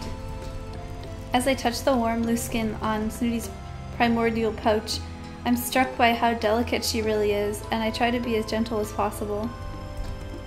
Is that okay? You're very skillful with your hands, human. Okay. I do so wish I had those thumb things. They seem so useful. They're quite handy, to be honest, but paws are cool too. Snooty Booty lazily inspects one of her paws. Do my paws next, will you? Snooty's skin is reacting well to the treatment. It's become shiny and pliant. I see the good it's doing. I move on to massage her paws, but I'm quite taken aback by the length of her claws. Oh my, Boots, your claws really are quite long. Don't you use a scratch post or anything? A what? You know, something abrasive to file them on. Whatever for? Well, it's part of being a cat, really. Stops them catching on things. Snooty Booty is peering at me with a judgmental eye open. Caught on what exactly? Oh, I don't know, snoots? Don't worry about it. I'm sure it's fine. Oh no, do go on. I'm intrigued. You seem to be implying that there is a degree of neglect in my grooming. No, I most certainly am not. You are by far the most high maintenance, I mean highly groomed cat I've ever seen. In fact, you are the perfect example of a sphinx. I'm a what? Sphinx? She's trying to get me to say perfect again. It's hard to keep my face straight. Absolutely perfect, snoots. You're an expert? Well, I wouldn't call myself that, but I've been reading up on sphinx cats, and you have about all the characteristics of a pedigree. That's very sweet of you to say so. Remind me, what would those be? For a moment, I tried to remember what pause for thought listed as the top features to look for a sphinx. There was a rather lot of info, but I would give her the best bits. Flatter her. Well, let's see. I have a feeling Snooty Booty would not appreciate some of the common qualities of a sphinx, including wrinkles and pot bellies, so I decided to cherry pick the best and dress it up a bit. Sphinx cats are well known for their beautiful, big eyes, high, prominent cheekbones. Snooty extends her neck and widens her eyes, also appears to suck in her cheeks, which gives it a look of someone who's not wearing their dentures. It's very disconcerting. And they have a very shapely physique. This isn't strictly true. Sphinxes tend to be muscular, but something tells me Snooty Booty wouldn't approve of that description. She has now extended her entire body in what looks to be a yoga stretch. I see, go on. Their skin is soft, buttery. This is sort of true. Because they don't have fur to soak up excess oils, Sphinx cats can become quite greasy. It is recommended that they get patted down with a cloth as part of their regular grooming. I'm listening. And they're very regal. Regal? I'm not sure where that word came from, but Snooty Booty seems to enjoy it. Well, well, human, it seems you have a vast and accurate knowledge of my kind. I'm very impressed with you. I blush. It's not often that she gives out compliments, but when she does, it makes you feel like $1 million. Thank you, Snoots. Which prompts me to take what you were saying about my claws far more seriously. Do you think I ought to tend to them? In what way? The length. I believe you're suggesting they ought to be trimmed. I wasn't saying that. I don't think it's such a bad idea, though. Perhaps I could help you with that? A manicure? What a marvelous idea. Let's say tomorrow, same time? Well, if I can get away. I feel like she's played me. You really are most kind. Thank you, human. And with those few words, my heart is a puddle at her feet. Oh my god. So this one is just like basically pampering her all the time.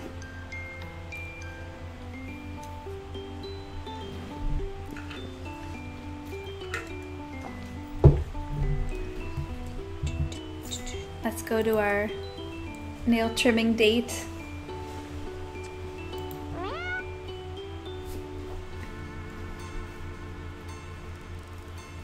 Hey Snoots, fancy seeing you here. Really? But this is my spot, human. I am often found here. I let it go because I'm so excited about what I've brought. Pick a hand. I hold up my fist in front of Snooty Booty. Oh, a game. How merry. She stretches out her paw in the direction of my left hand. Ta-da! I opened it to reveal a piece of coarse stone that I cut up in the lab. Oh, what a lovely rock you have there. It's a coarse stone. I thought it would work well as a nail file. What a clever thing you are. That's not even the best bit. Look. I opened the other hand to reveal my fantastic find. Oh my, what is that thing? It's a nail polish. I found it in the lab. I have no idea who it would belong to, and honestly, I don't like to think too much about it, but I figured I could borrow it for a short hour without anybody missing it. And it looks just like your color. I squint at the bottom of the bottle. It's called Desire. I raise my eyebrows at the Sphinx. Oh, nail polish, you say? Show me, human. She suddenly seems more interested. I thought I could try giving you a salon-style manicure, befitting a lady. Most sweet of you. Now shall we sort the snacks and drinks first? Oh, I came straight from work, so I didn't really... Oh, never mind. I won't take you more than a moment to fetch a coconut, and then we shall begin. I can't believe I'm actually doing her bidding. You have to hand it to her. That air of entitlement certainly gets her what she wants. I'm back quickly and out of breath. Within minutes, we settle into our session. Tell me if it feels at all uncomfortable, Snoots. I've never done this before, so guidance would be most helpful. Surprisingly satisfying. I could see why other cats might engage in the process of scratching at trees or rocks. I've always thought they were hunting for termites like little scavengers. Ha ha ha. Next foot. I finished her hind legs and I'm on the final front paw. This stone really works well. Did I tell you how to cut it? Did I tell you how I cut it in the lab? I don't believe you did. So how does this nail polish work? Is it like paint? I ignore her rudeness. Exactly. Paint it on and wait for it to dry. I've never painted someone's nails before, so this will be a new experience for both of us. I open the bottle and make the first stroke. I try to keep as still as possible. I think you'll find I am statuesque in my stillness. Your hand is less so. I know, I'm sorry. Your nails are just so tiny. I'm trying to color within the lines. What lines? Never mind. It's a human thing, I guess. I'm not sure I care for the smell of this nail polish. Really? I quite like it. It reminds me of pear drops. Of what? Oh, sorry. Another human thing. Wow, look though. Your paws look fantastic. Aw, cute.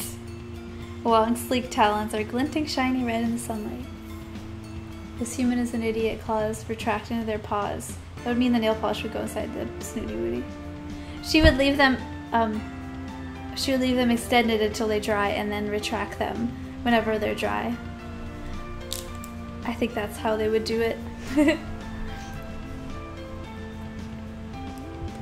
Oh my, I am spectacular! She extends her claws momentarily and presses them into my arm, not enough to puncture the skin, but if I tried to move, it would hurt. For the first time, I appreciate what lethal weapons they could be. I must keep that in mind. So come on then. I take out my catalog. Come on what? Pose for the camera. Oh goodness, I hadn't realized this was going to be a photographic session also. How exciting. Yes, well, I'm going to have to remove that varnish before I go, so I thought it would be nice for you to have a photo. Remove it? The Sphinx cat looks appalled. Whatever for? Oh, Snooze, I'm sorry, didn't I say? I can't leave it on you permanently. It would impede the natural retraction of your claws. Then I shall leave them extended. Oh my god. You can't do that. Her expression darkens. Dr. Felix with $3. Thank you.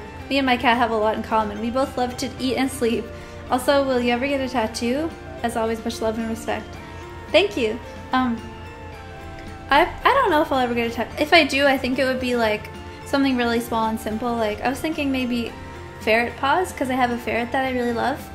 So, I'd probably get that like in memory of him if he ever dies. Like, little imprints of his actual paw, because I know when people like have ferrets, they can get like imprints of their paw like done in clay or something so that they have it forever.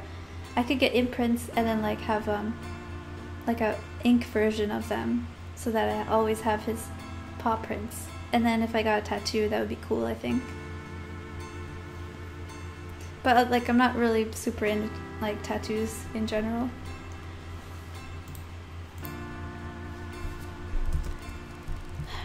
I beg your pardon. I thought for a moment I heard you tell me what to do. Surely I was mistaken. Okay, compromise. We want to keep her happy. No, Snoots, you heard me perfectly well. I must insist that you allow me to remove it. Insist? Her forehead wrinkles with her raised eyebrow. I need to tread carefully here. Ask your permission. Please may I remove the varnish now? But it simply does not make sense. Why do it in the first place? I know how much you enjoy things like this, pampering. I thought it would be a fun thing for us to share. You had fun, didn't you? Well, yes, but I certainly wouldn't have had I known you were simply doing it to taunt me. I wasn't doing it to taunt you, Boots. She seems genuinely upset. I'm sorry. There's an awkward standoff, her eyes rubbing the alcohol. Her eyeing the rubbing alcohol and me eyeing her claws. I rack my brain to think of a way to compromise with her. Perhaps if I tried appealing to her sense of style? I wondered if you'd like to try something? I know why I didn't do it in the first place. Actually, I'm so forgetful sometimes. You're wittering! Well, just before I came to the island, there was this craze sweeping the fashion world. I could tell I've caught her attention. I read about it in a Bon Vivant magazine. Go on. It's a French thing, apparently. Sooty Booty cocks her head to the side. It's called, the Pinky Flick. Flesh Rose. She's going for it. I feel encouraged, thinking on my feet. All the celebrities are doing it. Doing what? Having their pinky nail painted while the other nails are left natural.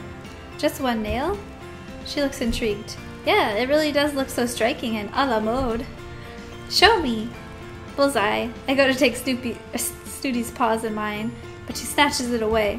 No, show me! Pause, uncertain of what she means. Then the penny drops. She wants me to paint my own pinky nail with desire. Oh, gladly. I suppose I should have expected Snooty to attempt to groom me at some point. Here goes. I swipe some of the bright red polish on my left pinky. What do you think? Looks a la mode, right? I hold my pinky to the corner of my mouth coyly. Well, I suppose it does look rather fetching. I'll make a deal with you, human. I will wear my nails a la mode as you promise to keep yours painted for the rest of your stay here. It's a deal. Aw, that's kind of cute. I doubt that the tiny amount of varnish will cause her too much harm. It will come off naturally quite soon anyway. Mine, on the other hand, is going to be more permanent. I can't wait to explain this to Professor Popper. Tee!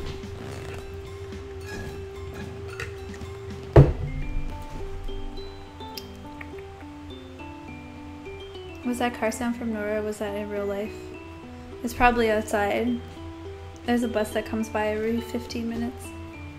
I'm gonna go get water, and I'm kind of tempted to get tea, but it's kind of hot. I think I'm just gonna get water. Be right back.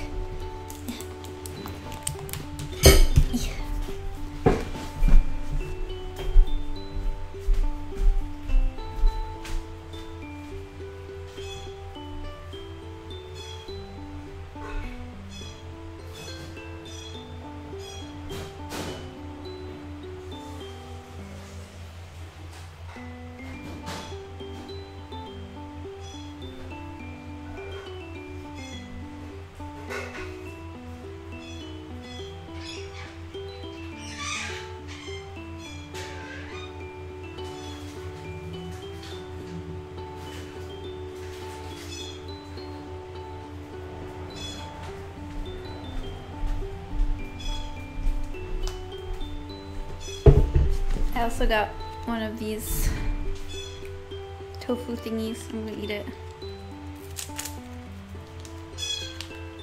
Look, there's a blue jay outside. What's peanut? So pretty.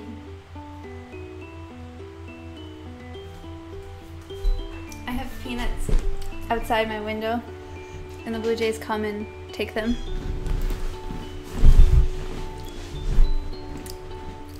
Nom.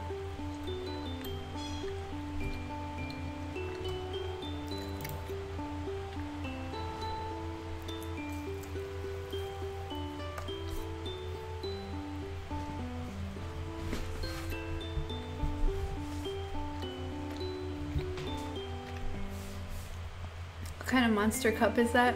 Oh yeah, this is, I got it from Starbucks. I wanted to get like something that holds a lot of water at once so I can drink throughout the day, because I tend to not drink enough water, so this helps me like stay hydrated.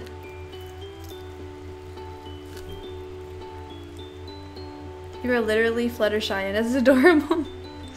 Oh my god, thanks. That's a good compliment.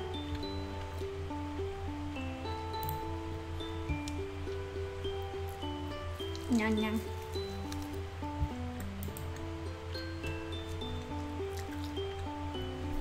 Booby streamer. How am I a booby streamer? I'm not even showing cleavage. And it's 30 degrees outside. I'm not gonna wear a sweater.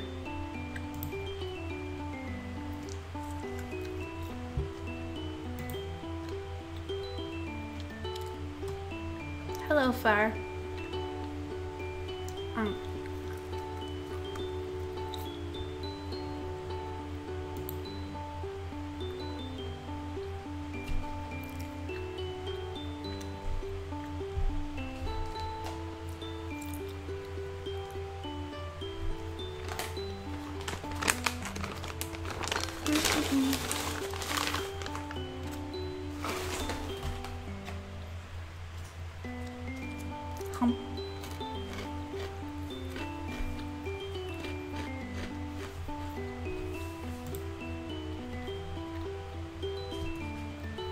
Man, it's so hot outside.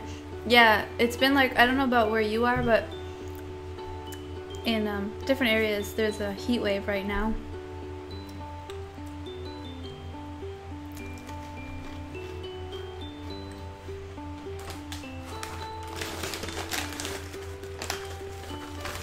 So like, it's been super, super hot and super humid for the last like couple weeks.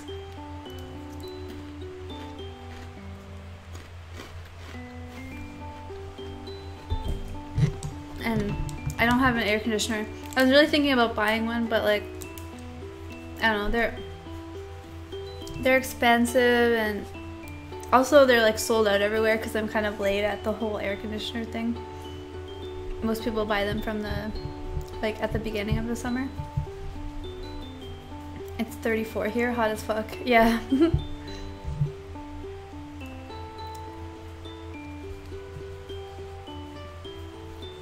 It's 114 Fahrenheit where I am. What's that in Celsius? 114. So 45 Celsius. Damn, that's really hot. It hasn't gotten that hot so far. Like, I think the hottest it got here was like 39 around. So 114 is 45 Celsius.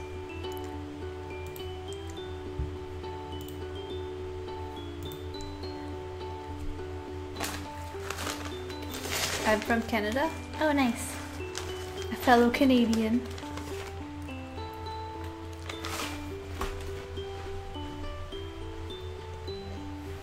Most times in Canada, like, well, where I live, the summer stays around like 25 degrees Celsius, which is like really nice.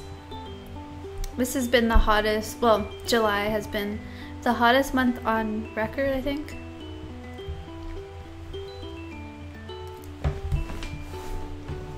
Because we live by the ocean, so it's like usually pretty cool and nice, but it's just been like way hotter than usual here. What? Bentley's gone. Okay.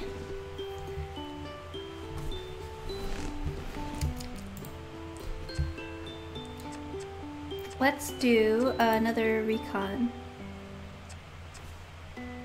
Oh wait, yes, we have one left.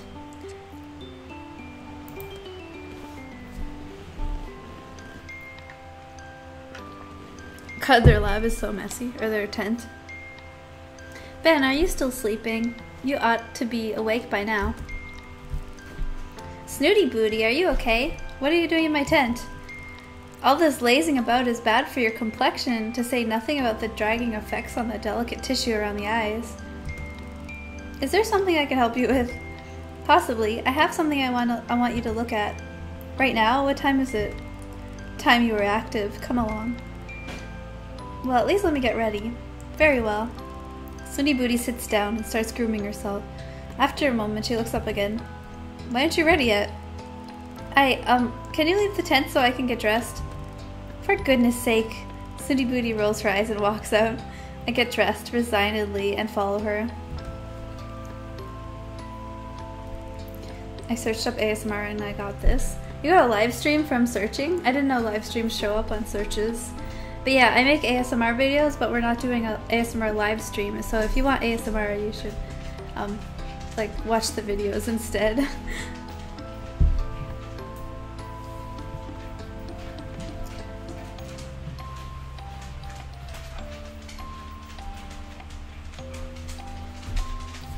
What do you think it is? I'm intrigued.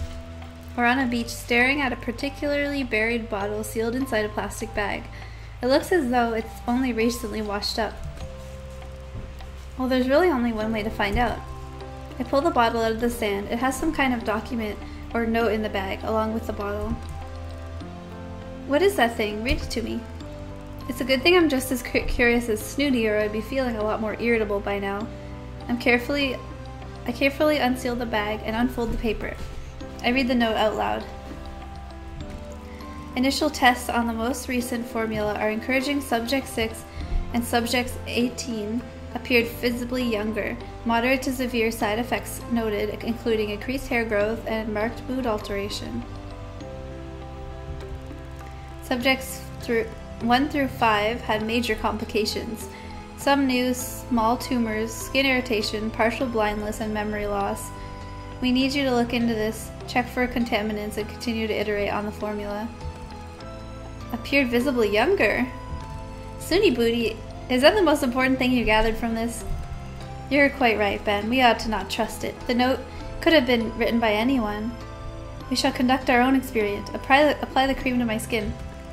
Have you lost your mind, Snooty Booty? Did you not hear what I read out? Tumors, blindness, memory loss? Statistics bore me. You should know that by now. Let's live a little. I'm willing to take the risk in the name of science. No, we're not having any risks, Snooty Booty. You wait here while I go and get my kit bag from the lab. We'll see if we can't work out what this stuff is made of.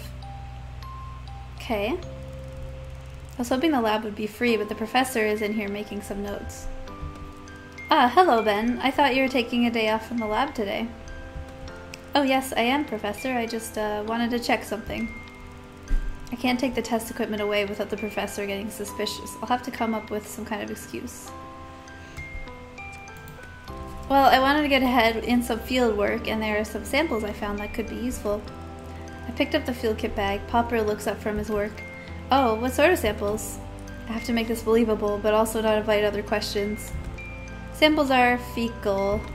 Fecal? Yes, a large poo, sir. It has rather interesting properties. Jolly good. Off you go, then. Nailed it. I take the bag and leave. As I approach the beach, it becomes clear Snooty Booty has managed to break into the ointment. She appears to have spilled some and is now busy rolling around in it. Oh my god. Snooty Booty, what were you thinking? That could be dangerous. The only danger here is this ghastly sand sticking to my delicate skin. Do help me get rid of it, Ben. I try to wipe the sand off, but it's stuck like glue. Underneath the layer of sand, I can see her skin is very pink. There's no time to lose. I pick her up and run into the ocean, trying to use the salt water to clean off as much of the ointment as I can.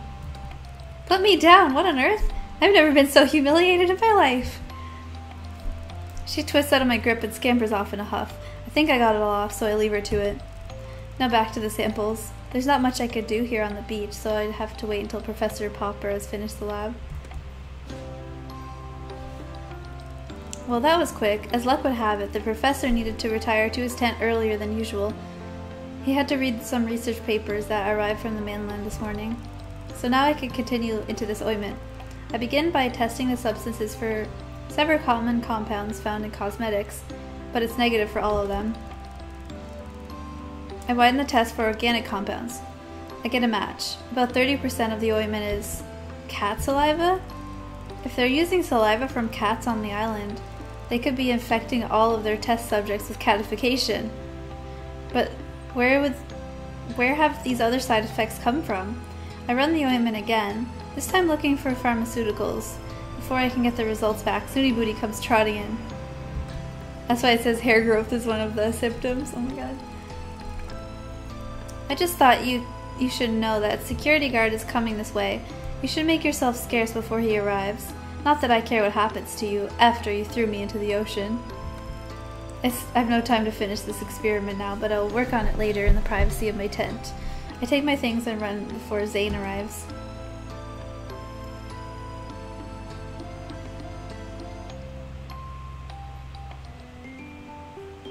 Okay. I have to rest.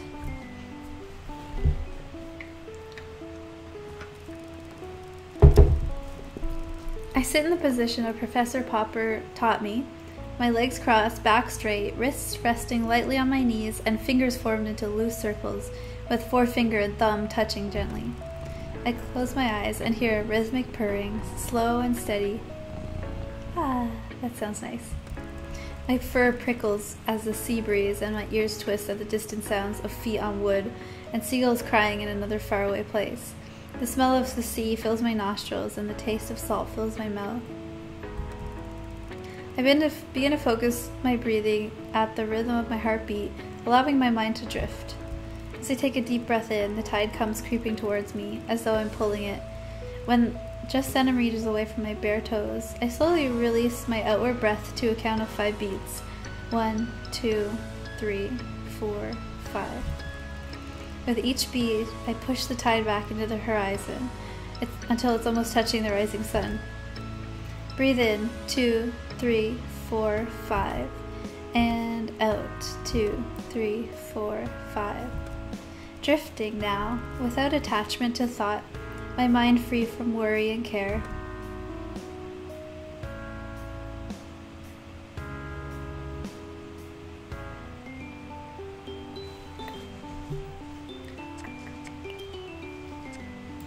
Let's do another date.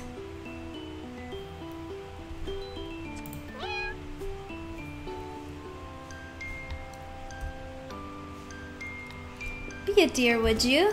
Snooty Booty is in the habit of holding out a limp, manicured paw for me to massage. I resignedly oblige. Oh, do you know, that reminds me, I have something for you. Something for me? Oh, look at you with your mouth agape. Do close it, you'll embarrass us both. I'm sorry, I didn't expect you'd ever think of me when I'm not with you. Ah, you do make me laugh, human. Oh my, are you serious? Well, I'll have you know, I think of you as a great deal. You are my most faithful subject, don't you know? Now, if you want your gift, carry me further down to the beach, and I'll show you where I hid it.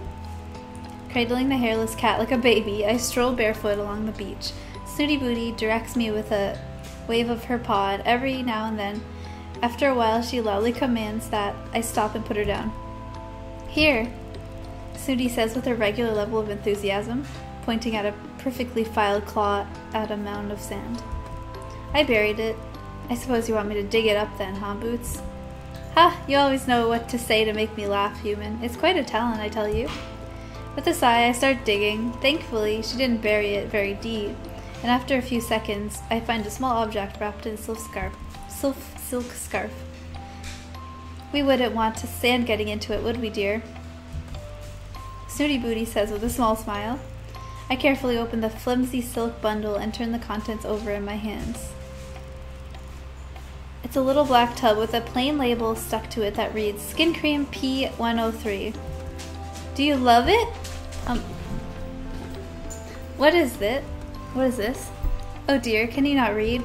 Yes, it says skin cream, but I don't know exactly what that entails. Oh, you see, one massages skin cream into one's skin. Yes, I understand that, Boots, but whose is this? Where did you find it? Well, it's yours now, human. I roll my eyes and further inspect the tub. It's very small and plain, with no cosmetic logo or name to be found. I pop open the plastic lid, and sure enough, it's full to the brim with goop. I scoop some out with my index finger and smell it. It smells disgusting, like bin juice or something. Boots, I can't put this on my skin. I'll attract all sorts of bugs and wildlife. Oh, come now. We must suffer for our beauty, mustn't we? What is in this stuff? Booty, where did you get it from? All I ask is that you try some on your skin and tell me you don't see instant results. Oh, Snooty, have you been using this stuff? Of course. Without knowing where it's come from? But I know exactly where it has come from. Well then, will you please let me in on the secret? Oh, calm down, human. You will give yourself more wrinkles. Let us take a moment to ponder how my generosity in giving you a thoughtful gift has developed into you interrogating me with such a brutish manner. I take a deep breath. Snooty, I do apologize, and thank you sincerely. Of course, I'm touched by your generosity and consideration. However, I'm also quite concerned for your welfare. Did you take this thing from the lab? Oh no, not at all. Thank goodness. I took it from the stockpile behind the lab where the fire pits are. You mean the incinerators? Snooty, did you take this from the toxic waste bins? I have no idea what they're called, but they routinely give forth the most incredible produce. Waste is indeed a fitting word. I think you'll find toxic is an objective word in that title, Snoots. The contents of those bins are meant to be burned. But why are they burning skin cream? I further scrutinize the tub to conclude that it really is some kind of beauty product. This makes no sense. Actually, Princess, this is a fantastic present, and I'm going to take it right now for further examination. Thank you so much for this. Well, finally, a little gratitude. I'm very grateful. Well, you can report back to me how splendid you look after a few applications. Oh, I will. One thing though, Snooty, just to be clear, have you been using this? I have. Please don't throw me in the water again. And no problems? As you can see, human, my skin is as smooth and clear as porcelain. Yet what? Yeah, so why incinerate it? Speak up, human, you're mumbling. Nothing, Snooty. I just need your word that you will not use any more products that you find near the lab again, okay? Oh, I see your game, human. You want to be the fairest of them all, eh? No, that's not it. Very well, human. I shall go au naturel for a while, and you will see how, without even a touch of skin cream, I am still as radiant as a star. Oh, okay, Snooty. Challenge accepted. Indeed.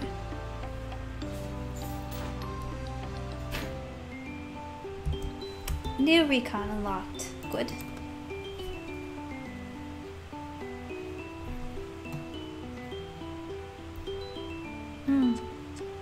So let's do the new recon.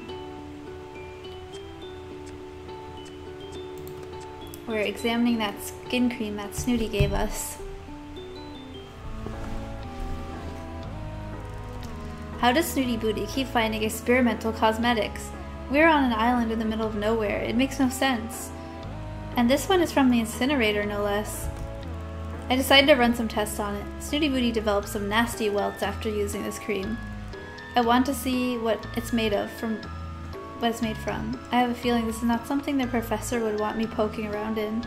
So I've come to the lab late at night to make sure I don't get any unwanted attention. Okay, so the first cream that they found is the one that he's looking into. The second cream wasn't harmful on Snooty, but quickly able to identify a number of common natural skincare ingredients like shea butter and chamomile, but there are other components that I can't immediately identify. I checked for cat saliva. Maybe we're looking at the same kind of product as the stuff Snooty Booty found on the beach. Oh, it is. Okay. So this is the one that Snooty gifted to me. It said she got welts from it though, but she said she was radiant. I guess she was just in denial.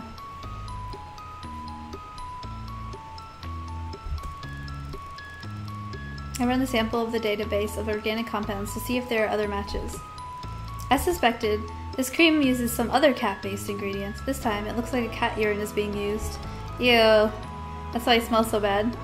I had better not share that little discovery with Snooty Booty. I decided to check for any clues by the incinerators. Maybe I can find out a little more about where these things are coming from. Sounds like someone's already trying to make an antidote. At the back of the tent area, there are multiple large pits that are for disposal of harmful waste in the lab. There's nothing incinerating right now, so I can dig around a little in the smoldering ashes. I'm tentatively moving the debris about with a stick. So far it seems just soot and cinders, no clues. Suddenly the silence is disrupted by the sound of someone entering the lab. I make myself scarce by crawling around the far side of the nearby bush. As luck would have it, I happen to have ended up at an ideal vantage point to be able to see into the lab through a gap in the canvas. Two men enter with a large crate. I recognize them as the ferryman and his son. Professor Popper is with them. He directs them into the place with the crate on the worktop. The professor reaches in and brings out a small tub that looks identical to the one Snooty Booty found. My guess is that this is the next batch for testing. The professor stops what he's doing and looks at his catalog. I presume he's receiving a phone call. He dismisses the two men with a wave of his hand. As soon as they've gone, he turns his attention to the catalog. He looks anxious as he speaks. Yes, they've just been delivered. I shall make a start first thing tomorrow morning. Yes, madam. I certainly will, madam. With all due respect, I do understand the urgency, but I'm sure you understand the need for thoroughness. I can assure you it will be ready for the deadline. Testing on sample 104 is going far more smoothly than 103. The improvements are very encouraging. There's a long silence. From the expression on his face, I imagine he's being lectured. Oh, they're testing on these kitties, that they're not actually sick. That's why that cat had a rash on him, and he didn't want us to put any more cream on him because they're using it, and it's causing the rashes. I imagine he's being lectured. It's very important to cross-check it with data here. The island itself has a significant effect on the samples. We still have some tests left to do. We're making progress, of course. I shall let you know No, straight away. The call ends abruptly. Presumably, Madam cuts him off. He looks angrier than I ever seen him. He marches out of the lab, heads off in the direction of his tent. I sneak away from the bushes and head back to my own tent. I can continue with my investigations another time.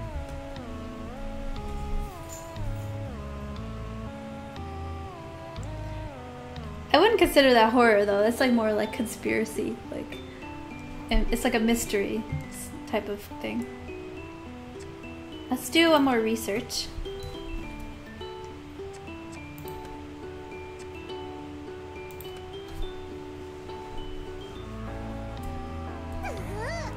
Oh, mango, $5. Hello, just dropping by to waste monies again. Hope you're doing well and having fun.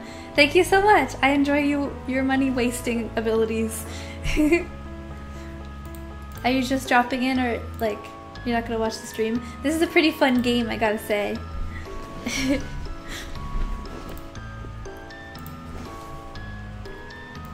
Like, I would play this for a lot longer, but I have to go like in an hour, so I'm just gonna finish this chapter, and then next week I'll do another 2 chapters probably, and there's 6 in total.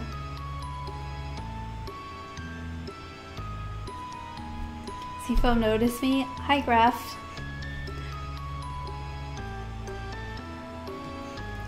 My stomach is queasy. I really don't want to do this. It's strange. I'm used to treating subjects with medication and injections, but somehow this just doesn't feel right. Hello, you. I smile at the gentle cat on the table in front of me. I look at the syringe in my hand. I turn to the professor. What are we testing for these meds again? He looks up from his desk. Is there a problem, Ben? I already told you. It's supposed to stimulate hair growth. Why do we need to stimulate hair growth? Why, indeed. However, ours is not. To question why, Ben. The likes of you and I perform the tasks set out by the people who pay our wages, such as life, eh? Nathan, $2.79. Love your vids. Take my money, please. Thank you, Nathan. I'm glad you love my videos. The professor returns to his work. I'm at work, unfortunately. Oh, you're at work, Mango? I could stick around for like 5 minutes, but I can't stay much longer. Okay, that's alright. You can always watch it back if you're actually interested in the game. And I'm gonna be consistently playing this until the end because I really like it. Probably over 3 streams. I look back at the little cat. His name is Smokey. He's a Lycoid cat with a very short, fine hair. A real sweetie. I suppose the professor is right. This is my job, and although I feel terrible, I find a way to ignore the pangs of guilt and inject Smokey with the medication. He squeals, but it's over quickly, so he can return to his cage. How long does this usually take? Professor looks up again, slightly irritated. I don't know, Ben, but you're being paid to find that out, aren't you, my dear? Oh, yes, of course. Make a note of the time and observe the cat. After 5 minutes, there's no noticeable change. 10 minutes, still no change. Half an hour, I think I notice his hair is a little different, but I suspect my eyes are playing tricks on me. 1 hour, and all of a sudden I can see the hair visibly longer, and it seems to be continuing to grow. I must say I'm very impressed and a little confused. I decide to take a tea break. Smokey seems content to nap for a while. Can I get you a cup of tea, Professor? Oh no, I don't know how you could tolerate the foul stuff they brew up in this mess of a tent. I have my thermos of coffee here, thank you. Fair enough, I'll be back in a bit.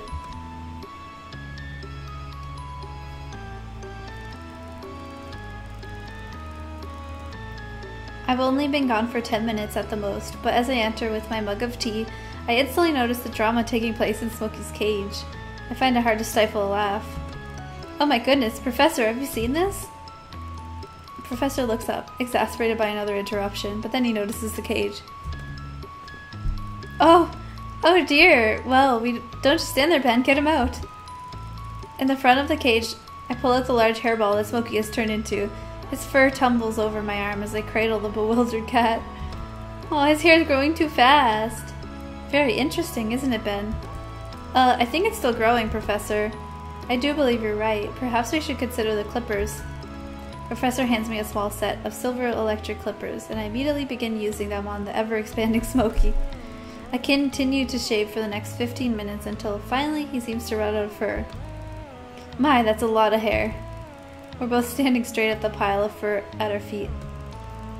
Just keep a small amount for testing and put the rest of it out in the back. Mora can dispose of it later. Mora. Miss Marigold. Excellent work today, Ben. Most interesting findings. Thank you, sir. Although the results had nothing to do with me, I'm left feeling a tad guilty about it. Smokey's ordeal. As I place him back in his cage, I check for any signs of trauma, and when I'm satisfied that he's okay, I awkwardly take my leave. Poor little Smokey.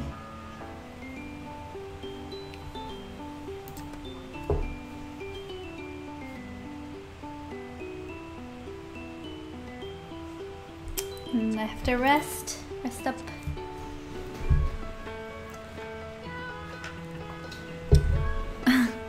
Now let me see. Is that everything I need? I refer to my mom's recipe. Nana's original granola, amended by Mum. Large rolled oats, 4 mugs. Pumpkin seeds, half a mug. Sesame seeds, sunflower seeds, walnuts, flaked almonds, pecans, dried apricots, dried cherries, banana chips, sunflower oil, cinnamon, salt, honey, and coconut. That sounds delightful. Oh wait, did I forget to order the coconut? I rummage about in the supply box that arrived this morning until my hands find the bag they're searching for. I feel coconut shavings are a necessity. Wait, even if I had forgotten them, I'm on an island with an abundance of fresh coconuts. Still getting used to island life.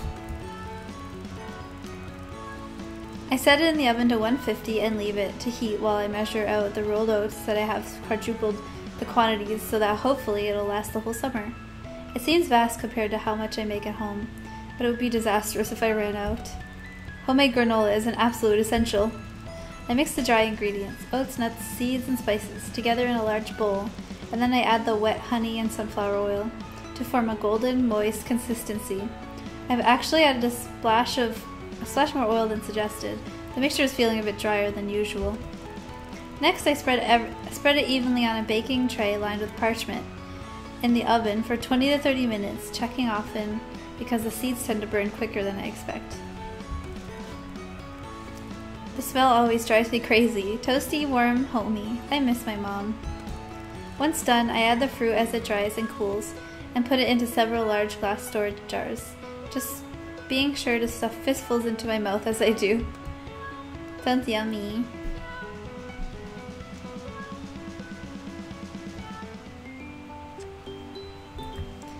Okay, so we got one more date and one more research. So this is where I will get the confession, I believe.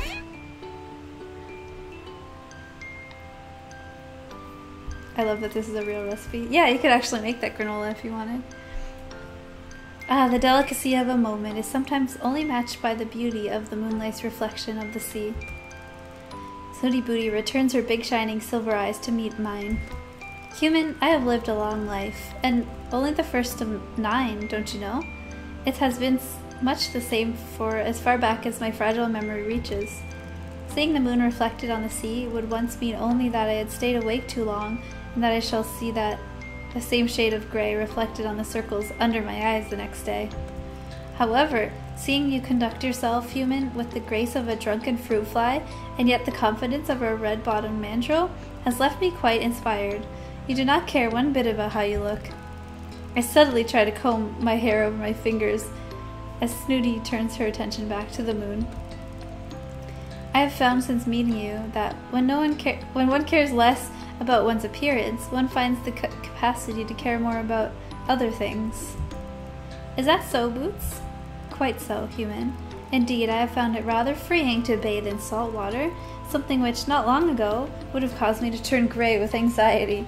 In the same vein, I feel I'm owed some thanks for teaching you a thing or two about proper skincare. Snooty, your demand that I use a night cream caused me to break out in hives. But once they subsided, you were left with very healthy glow. I sigh. Ben? Yes, Snooty Booty? There's a poem I half remember. The words have become irrelevant, but the sentiment is so enduring that it's almost enough to make me weep at the thought of it.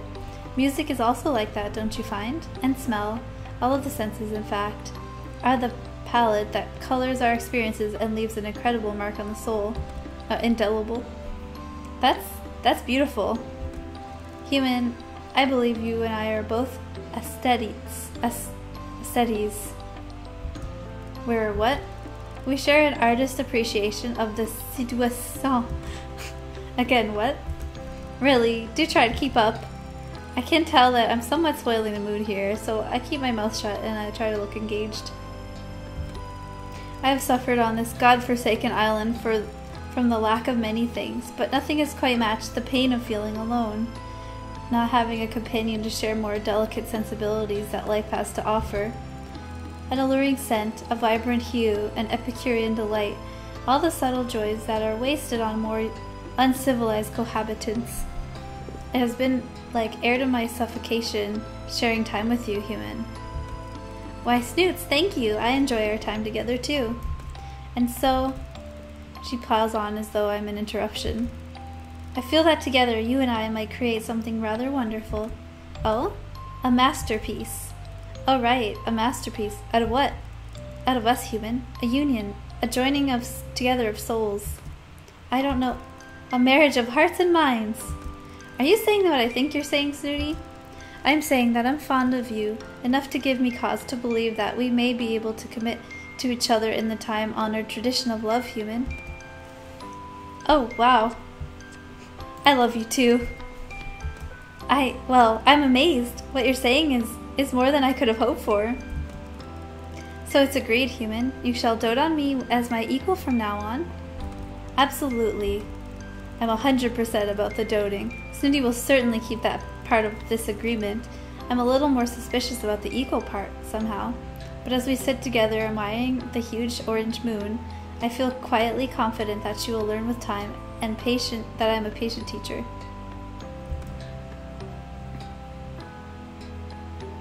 Relationship goals, Snooty Booty.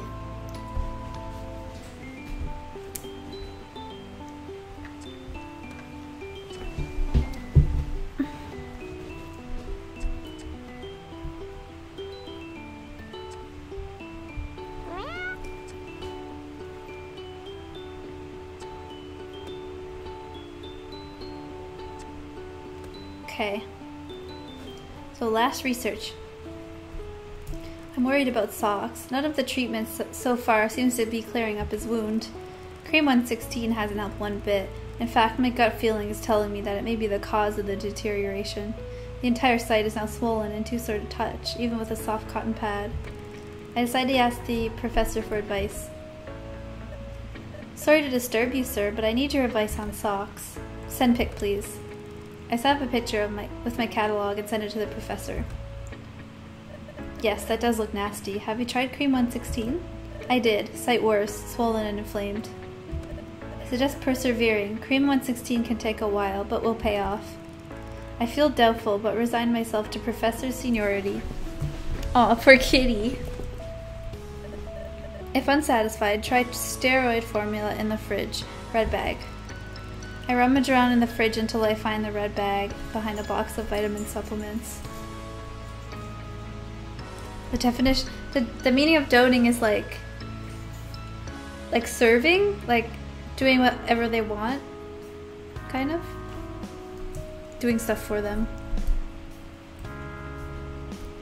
I rummage around the fridge until I find, oh, okay. Got it, thank you for your help, sir. I pour the milk into a small bowl, and I'm relieved that Socks seems to like it.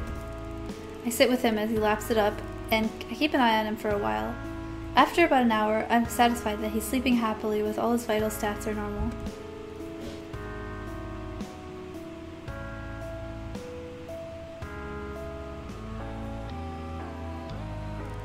I've come to the forest to gather my thoughts.